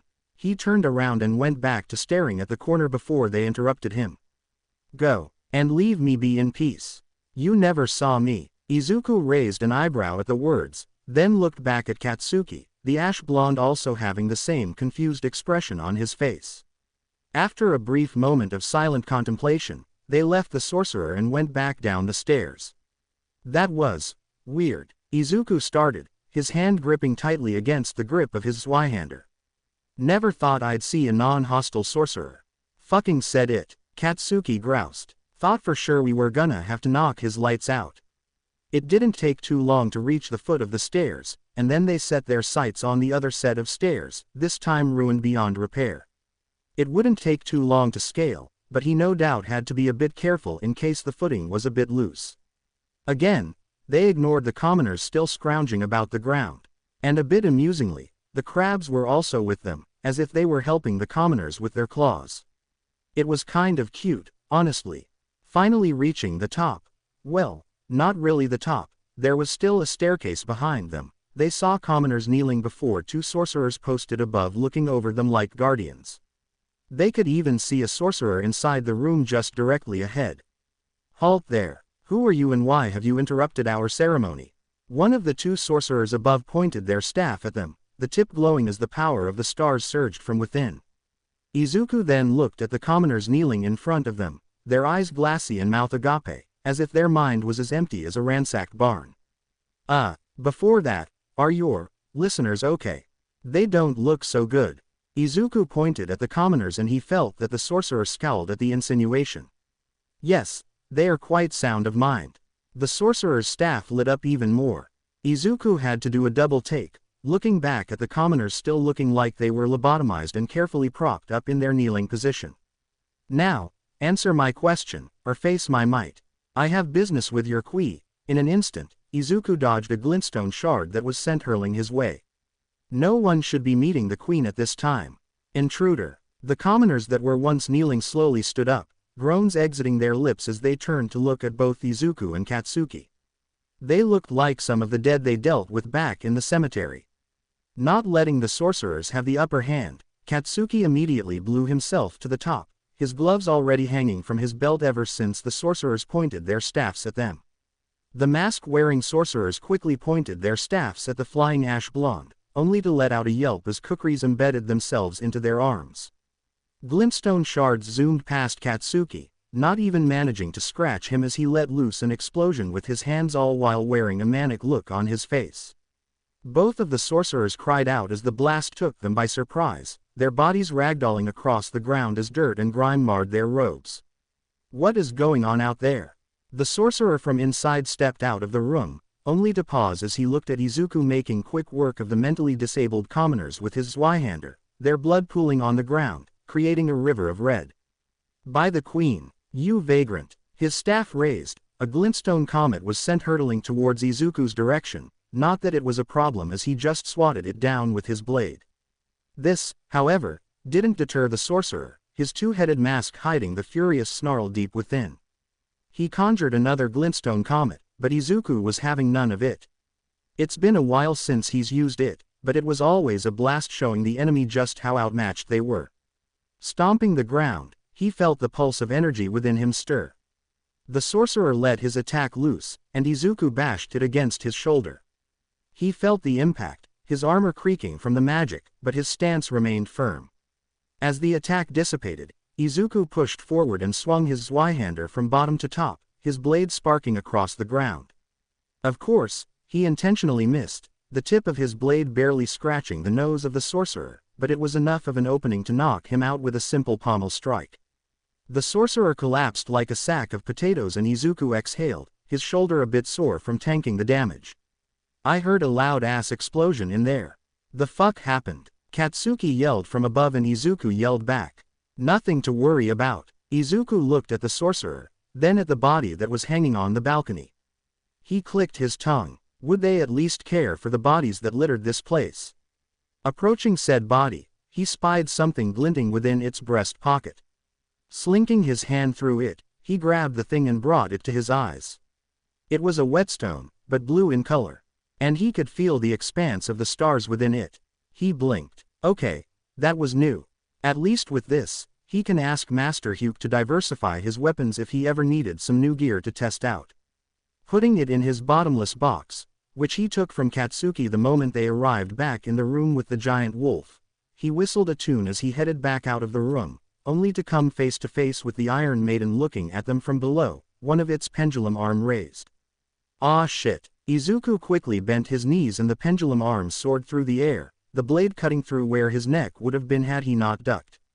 Katsuki, we got incoming. I know. Katsuki yelled from the other staircase that continued further up across the room, his hand steaming as the body of another sorcerer laid limp on the ground. Fucker looks one of those medieval torture machines. Izuku hummed for a bit, only to widen his eyes as he saw the chains of its arm retract. Looking behind him, he saw the arm sailing towards him and he was quick to roll to the side, avoiding the hunk of metal as it passed through him. He then pumped energy into his legs and leapt forward, a spectral dragon arm forming over his left arm. Ahead of him, the Iron Maiden opened its torso as its pendulum blade clicked back into place, red mist pouring out as two fleshy bits that looked like arms opened wide, like welcoming Izuku into its embrace. Not giving it the opportunity, he let the dragon arm rake its spectral claws all over its metal bulwark, steel giving into supernatural forces. The Iron Maiden shrieked as blood poured from within, and as its death throes echoed throughout the courtyard, did it finally topple over and cease from moving. Well, that was anticlimactic. Izuku huffed for a bit, his dragon arm fading. Anyway, you done there, Katsuki? Yep. The ash blonde popped the P as he headed down the stairs to meet him. That thing is fucked up, by the way. Yeah, no kidding. Izuku looked at its, for the lack of a better term, innards. He grimaced, turning away. He looked at the giant building towering over them, a smile coming over his lips. Won't be long now. Before they looked to the bridge as a means of heading higher up, they searched the area first to see if they could find any other way into the giant building further beyond. They found a door just below the room where Izuku fought with the twin-headed masked sorcerer, and surprise surprise, it was locked. He had half a mind to just break it down, but then again, this was a magical academy. Who knows what might happen if he breaks something as sacred as a door leading deeper into the building. He tried that before in Stormvale Castle, and the following experience didn't go so well. And the funny thing is, when he came back to the same door after dying what could be called a slow and horrifying death, the damn thing was fixed and locked. He sometimes questioned the sanity and inner workings of this fantasy world, but Molina was quick to tell him to stop and just roll with it. When he came back with the key in hand, nothing bad happened, and the next time he came back again, the door was already wide open. The less he questioned it, the better. That was relayed to Katsuki quite well, and the ash blonde didn't see the reason as to continue the train of thought if Izuku was already giving him warning bells in his head. At least there was a way to open it by going to the top of the room and jumping off the balcony to the other side and opening it from behind. Of course, they had to knock out a sorcerer who was sleeping on the job after they had woken him up from the harsh landing their boots made. As for how he slept through the entirety of their fight earlier, he didn't know, but he wouldn't look a gift horse in the mouth. With the door opened, Izuku marked it for further exploration since it led to the rooftops of some of the buildings, which wasn't the point of his climb right now. But there was another door at the top floor, and it was also locked. He looked around it and saw that it connected to the building further up, and he let out a long and suffering sigh. Why couldn't things just be simple? Which led to now, with both Katsuki and Izuku looking at the vast expanse of the fog below, and a broken bridge that led to the main gate of the giant building further up. That's a long fucking drop, the ash blonde remarked as he stared at the white abyss that blanketed his vision. You sure this a good idea? I don't think you know how to fly. If I fall, you can continue waiting in that giant room until I'm back. Who knows, you might learn more about the magic you're trying to use. Izuku shrugged and stared at the two arches that connected the ground they were standing on to the broken bridge. Without further ado, he dropped down and landed with his legs almost slipping due to the surface. Fortunately, he managed to not fall by dropping to his knees and hugging the arch for dear life. Oi, don't fucking fall, you hear me? Katsuki yelled from above. I don't want to be waiting for your sorry ass again. Don't worry, I ain't falling to gravity this time. Izuku swore as he slowly stood himself up. Heights had made him quake his boots at one point in his life, but now it was barely an inconvenience. Walking along the arc, he reached the bridge and stood on solid ground. A loud bang from behind caught his ears and he turned, seeing Katsuki flying through the air as he landed right beside him. You really need to find something that makes you fly, Katsuki commented with an eye roll. There's magic and fucking magic in this world, and you still didn't find anything that makes you fly. What about a glider? Magical wings. ... Okay. You might have a point there. Izuku hummed as he mulled the thought in his head, only for it to be cut short when the bridge shook. And then the sound came. Craning his neck to the main gate, his eyes widened when he saw a giant boulder rolling down towards them. Ah shit. As one, the two immediately tried to find some safe areas, but there were none. However, his eyes saw that the entire boulder was a bit smaller than the width of the bridge, so they just had to time it as it bounced off the very durable parapet. They took off, the rolling boulder slowly getting closer and closer. As they neared one another, they saw it. An opening. Jumping together, they barely managed to scrape by the skin of their teeth, the boulder harmlessly passing by as it rolled off the very end of the broken bridge and into the vast fog below. Heaving a sigh of relief, Izuku exhaled out a gush of air, only for the bridge to shake again and see another boulder rolling towards them. Cursing in his head, he vowed to give whoever thought of this defense mechanic a firm handshake just because of how effective it would be against invaders, and a stab in the back because of how annoying it was. Finally, after dodging what amounted to about 6, maybe 7 boulders, they arrived at the main entrance. Its doors swung wide open for some reason. Heading inside, Katsuki collapsed next to the wall, breathing out curses whenever he could just at the sheer ridiculousness of their ascent. As if zombies and sorcerers weren't enough, now there were giant rolling boulders that were reminiscent of an old, pre-Quirk-era film. His chest heaved up and down as he steadied his heart. Out of all the ways to go, that was probably the most unsettling, the most painful being death by fire. Further into the corridor, he saw an opening into some kind of open courtyard, with one knight standing menacingly in front of another open doorway.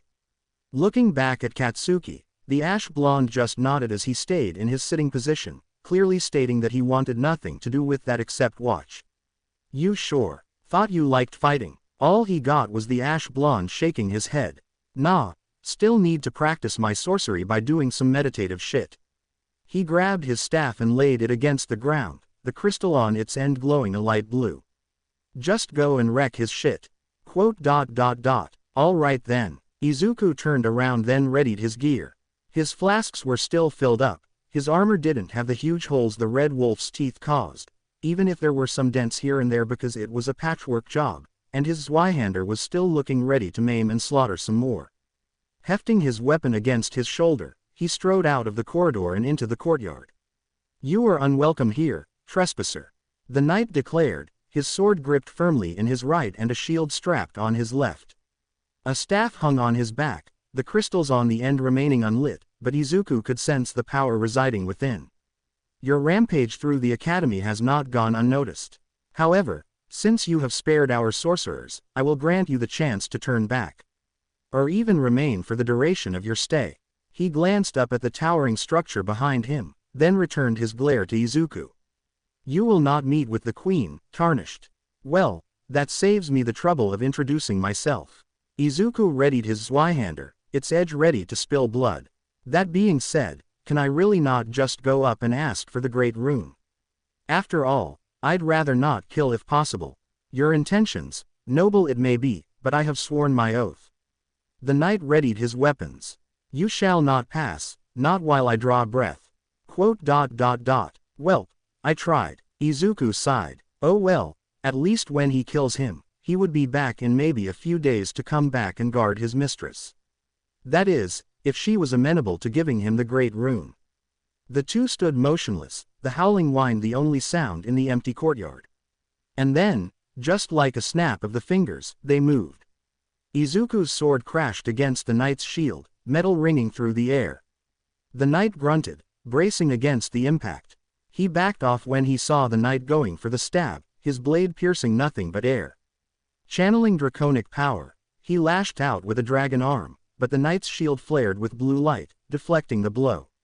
The light hardened into 3 spectral swords that hovered above the knight, their tips aimed at Izuku like poised fangs. His eyes widened as he dodged left, just in time. A sword speared through the space he'd occupied a moment ago. He parried the next sword, sending it spinning past him. It buried itself in the wall with a burst of glowing embers, leaving a blade-sized hole. The last blade struck home, piercing his shoulder. Pain flared as blood trickled down his armor, but he gritted his teeth, fending off the knight's blade while with a snarl. Izuku kicked the knight back. The moment his feet touched the ground, he hurled a kukri toward him. The knight blocked it with his shield, but that bought him just enough time to rip his flask from his pouch and take a swig. Warmth surged through his wounds as they knitted back together. Putting it back in his pouch, Izuku channeled draconic power once more and a spectral dragon head formed overhead, unleashing a mighty roar that shook the courtyard. Its eyes gleamed underneath the moonlight and promised pain as fire began to build up from within its maw. The knight was unfazed, raising his shield against the tide of flames that washed over him as Izuku let the dragon out. It lasted for a solid 5 seconds before the dragon head vanished into thin air. He could smell the scent of burnt flesh as he looked at the knight. He heard him cough and a trail of red liquid coursed down his helmet. Izuku got him, and then the knight brought out a flask similar to his own and took a swig. Eyes widening, Izuku rushed to the knight with his Zweihander held high, but barely sidestepped in time as a spectral blade the size of a troll's sword speared past him. Looking at the knight, Izuku saw that he had discarded his shield and wielded his staff in his left, the gemstone at the tip glowing brightly as it dimmed, the spectral sword vanishing into motes of light as it did so. The knight said nothing, silently taking up a stance that took his staff into account. Izuku's heart pumped. This was the first time he'd seen a knight use both a sword and sorcery at his disposal, and it excited him. Something new to see, something new to fight.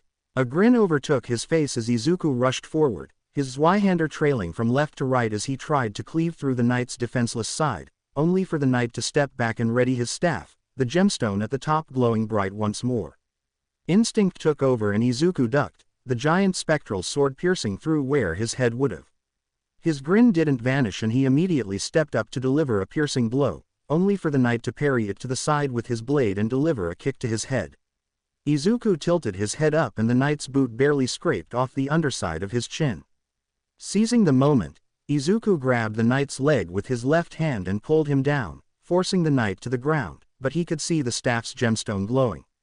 Knowing that this would be the last clash, Izuku braced himself and let the sword pierce through him, pain flaring all across his body as he held in a grunt. But that was enough of an opening to grab onto the knight and hold him close, draconic power surging through his chest as another dragon head formed overhead. Knowing that this would be his end, the knight whispered, but Izuku's enhanced ears could hear them clearly enough. "I have failed you, my queen." Flames poured out of its maw as the knight bathed in the fire. The death was as silent as it was agonizing, metal being burned into flesh as the wooden staff crumbled into ash. 5 seconds later, all that was left of the knight was a charred corpse with metal mixed into flesh. A gory sight to behold, but one Izuku was already familiar with. Leaving the corpse on the ground, Izuku stalked towards the discarded shield. He could feel the hum of power within the confines of its metal, even with its current state. Izuku smiled. This would make a good addition to his armory. Right after Master Hugh fixes it for him. Katsuki watched the final exchange from the side, and he had to wince as he saw the charred corpse of the knight. What a way to go. He stood up and grabbed his staff, the gemstone tip dimming as he finished his meditative state. Walking towards the open courtyard, the ash blonde called for the armored brunette. "Oi, Izuku, ya done?" He approached leisurely. Izuku nodded back as he took a swig from his flask, his wounds forcefully knitting itself back together. No matter how many times Katsuki had seen it, it still made him wince. Luckily for him, he hadn't experienced that kind of serious injury during the time he'd spent in the lands between, and hopefully, he wouldn't for the foreseeable future until he gets back to Japan. He really didn't want to experience his wounds being knitted back together. Fuck, just imagining it made him a bit green, and that was coming from him who was used to being in pain because of constant training with his explosive quirk. "Finally done with your meditation?" Izuku asked and Katsuki shrugged. Done and done. I doubt you'd even know what it feels like, seeing as how your dragon ass is allergic to anything sorcery-based. Point. But anyway, I think I see the way to the top. Izuku pointed to the open doorway that led to an elevator room. But first, I think we need to unlock the door back there so that we don't have to cross that stupid bridge again. At those words, Katsuki nodded his head. He sure as hell didn't want to walk through that again. He'd had enough dodging giant boulders to last an entire lifetime. The trip back to the locked door wasn't that eventful, save for some other sorcerers and their henchmen, hearing the commotion in the main courtyard and deciding to fight Izuku and Katsuki. Of course, it didn't end well for all of them as the sorcerers found themselves forcefully drifting into La La Land and their henchmen being reduced to smears on the wall, courtesy of the ash blonde. Once that chore was all said and done, the duo returned back to the lift and rode it up, both Izuku and Katsuki being silent all the way up.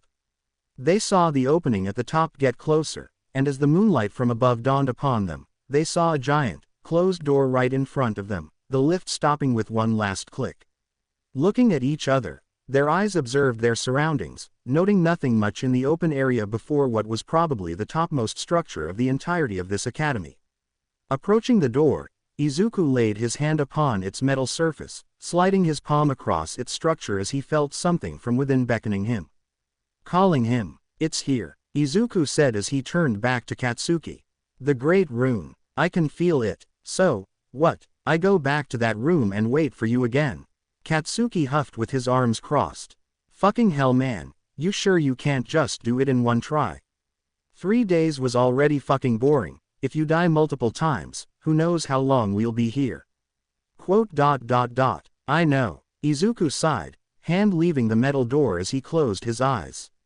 But I sure as hell can't find a way to bring you back to Japan if I don't get this great rune. So we're stuck at an impasse. Impasse my ass, Katsuki groused. But fine, just go and die a few more times. Just make sure that you win in the end, got it? Izuku nodded silently and waved him goodbye, while giving him his bottomless box. The ash blonde just shrugged and went back to the lift, accepting the box and stepping on the pressure plate that caused its mechanisms to come to life. Slowly, it sank, but Katsuki's eyes never left Izuku's as his body slowly vanished within the floor. Turning back to the door, Izuku let out a huge sigh. Here it is, the culmination of the entire journey from the bottom of this academy. His heart thumped as he laid his palms on the door. He paused for a second or two, before pushing. The door creaked and groaned as Izuku pushed it open. Pushing energy into his legs, he continued onward, the giant hallway daunting for a man of his stature. He could hear whispers gushing into his ears, eyes roaming around in search of threats, only to feel something on his foot. Looking down, he saw something, or rather, someone nibbling against his boot. Pulling leg back, Izuku readied his sword, only for the being to turn up and grin at him. A child, a literal fucking child, dressed in the robes of the sorcerers without any kind of headwear. Then the whispers began to pick up, gibberish entering one of his ears and out the other. All around him, children with the same robes looked at him, faces grinning as they slowly approached him by crawling. Suddenly, something shone from above, right in the middle of the entire room. Looking up, he saw her. She was a towering woman, twice the height of a normal person. She was within some kind of golden bubble, and in her arms, she held what looked to be an amber egg, pulsing with untold power. She didn't look at him. No, she didn't even care that he was there. She only had eyes for the amber egg that rests within her bosom, gazing longingly as it pulsed. Hush, little Culver, I'll soon birth thee anew, a sweeting fresh and pure. Her voice, melodic and regal, entered his ears. The chatter picked up, the children, all of them looking at him like they wanted to play, while giggles picked up in pace. Now, what the fuck was he supposed to do here? The queen didn't want to chat. What with her being occupied with the amber egg, the children might as well be talking gibberish with how he didn't understand even a single one of them, and he sure as hell didn't want go full on murder hobo against them because it would just be in bad taste. Something thumped against his head and cluttered to the ground. Zweihänder at the ready, he turned around and looked for anything that dared wish him harm, only to see some books resting beneath his feet. Curious, he knelt down and grabbed the book, opening it the second his fingers touched the rough cover. The letters were unrecognizable and his brows furrowed. Weird, but not unexpected. He dropped the book and looked around once more, only to see the faces of the grinning children as they looked expectantly at him. And then he saw one of them glowing, singing even. He approached the child as there, because he sure as hell didn't know the gender, what with all of the children being androgynous in looks, voice reached a pitch and curiously crouched down. Their eyes widened when they saw him and they faltered, their mouth clamming shut as the glow suddenly subsided. He heard the sounds of glass breaking from above, and he looked up, only to see the bubble surrounding the queen crack a little. Eyebrows raised, Izuku set off to find some other child singing while emitting a golden glow. Some more books were sent his way and he dodged them with ease, while some of the children swung their candlesticks at him, all with a smile on their face. He ignored them, avoiding most of them as much as he could.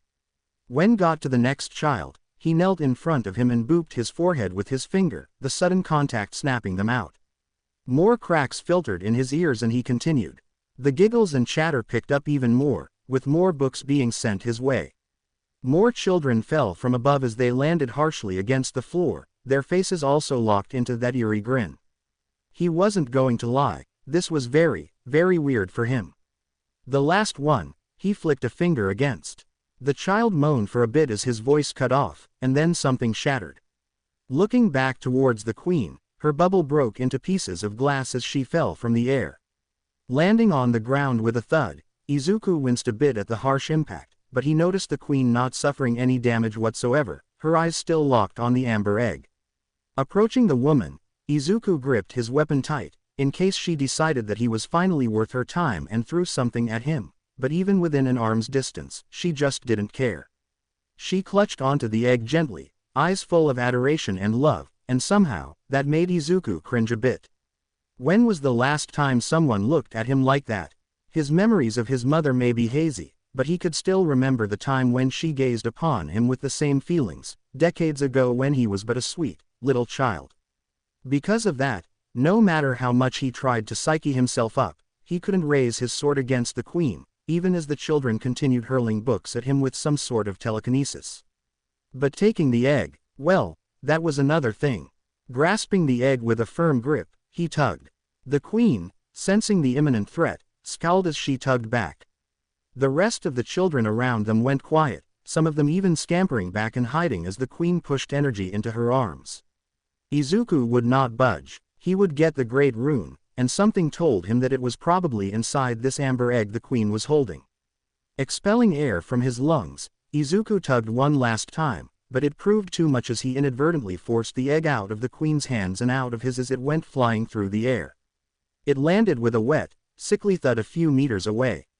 The queen slumped to the ground, dazed from the sudden loss of weight. Slowly, she lifted her head, her eyes darting frantically in search of the egg. When she found it, a broken gasp escaped her lips. One trembling arm reached forward as she dragged herself across the ground, her movements sluggish, desperate. "Ah, my beloved," her voice cracked as she clawed at the floor. "Have no fear, I will hold thee. Patience." A flicker of guilt stirred in Izuku, but it was quickly swallowed by unease. He stepped forward, his focus locked on the amber egg, until he froze. A thick, inky fog seeped from the egg, so black it devoured the light around it. Izuku's grip tightened around his Zweihander, his instincts screaming danger. The tendrils of darkness curled and twisted, stretching toward the ceiling like skeletal fingers. "Ye will be countless born, forever and ever." The mist bloomed outward, swallowing the ceiling in its endless void. And as the last traces of light were consumed, a voice echoed through the abyss. "Upon my name is Ranni the Witch." A pale glow pulsed from the egg. Wisps of white mist coiled outward, weaving through the darkness like threads of moonlight. "Mother's rich slumber shall not be disturbed by thee." The queen was gone. In her place, an ethereal figure rose from the mist, her form eerily familiar. Foul trespasser. She stepped forward, robes billowing like the tide, staff in hand. Her voice was calm, yet absolute. "Send word far and wide." The black fog surged, devouring everything in sight. Izuku's breath caught as the walls and floor melted away, replaced by a shallow ocean stretching to infinity. Above, a vast sea of stars shimmered in the void. He would have burned this vision into memory, had it not been for the ice-cold dread creeping down his spine. Of the last queen of Caria, Renala of the full moon. She stood still, staff raised, the colossal moon hanging behind her. The queen, for who else would it be, opened her eyes and glared at Izuku. "And the majesty of the night she conjureth." Izuku stepped back, Zweihander poised and ready to strike, only for his eyes to widen as Renala gathered energy into the tip of her staff in her palms. His instincts screaming, Izuku leapt to the left and dodged what amounted to a literal death beam that pierced through the unending sea of stars. Izuku's sweat dripped from his chin and into the bottom of his helmet. That would have instantly atomized him if it had hit. Looking at the queen, he saw her creating slow-moving glintstone stars that picked up in speed as it tracked his movements. Cursing under his breath, Izuku barely dodged the stars, the heat radiating from each one piercing through his armor. Swinging his Zweihander, the tip of his blade barely reached Renala's robes as she jumped back and created more stars that followed him. And as he set off to dodging those, she gathered more energy into her palms as a crystal, spiked ball formed in front of her. It then shattered and flew at Izuku with breakneck speeds. He was able to dodge most of it, but some of them plunged through his armor and into flesh, blood seeping out of the wounds as Izuku bit down a scream. Stepping back, Izuku grabbed his crimson flask and took a sip, his wounds reknitting themselves with a sickening squelch as pain flared through his nerves. He needed to watch out for that. Izuku charged ahead and weaved through the glintstone stars, swerving and ducking as the heat sweltered off of them. Once he was close, Renola reared her arm back and Izuku readied his sword. He didn't expect for her to throw her staff towards him as it spun and a glintstone blade formed around its shaft. Izuku did well to block it with his Zweihander, and it flew back into Renola's hand where she readied another spell. Izuku didn't give her the time as he stepped up and swung. His blade struck true as the queen let out a soft cry, blood spilling to the shallow water below. She jumped back, creating more glintstone stars that honed in on him. He dodged through them and dodged through the next set that Renola had created while he was busy with the first. Close once more, Izuku swung and his blade hit air, the queen jumping to the side as more stars, more than he could handle, flew his way. Backpedaling, Izuku bobbed and weaved, his armor jiggling at the sudden bouts of movement that he was forced to commit. Once he was sure that was all over, Izuku laid his eyes on the queen, only for it to widen as a gout of flame rapidly spread towards him. Izuku jumped to the side, his lower legs getting hit by the fire, causing him to gulp down a cry as metal melted into flesh. Grabbing his flask once again, Izuku gulped down a sip as his roasted legs went to normal, along with his armor that reformed, albeit a bit damaged. Quickly standing on his legs, Izuku placed his flask back in his pack in under a split second and looked at the queen, a dragon made of mist standing proudly by her side. Izuku had to hold in a wince. This was not going to be a fun time. I hope you guys enjoyed this video and make sure to like and subscribe to the channel. Now we will see you in the next video.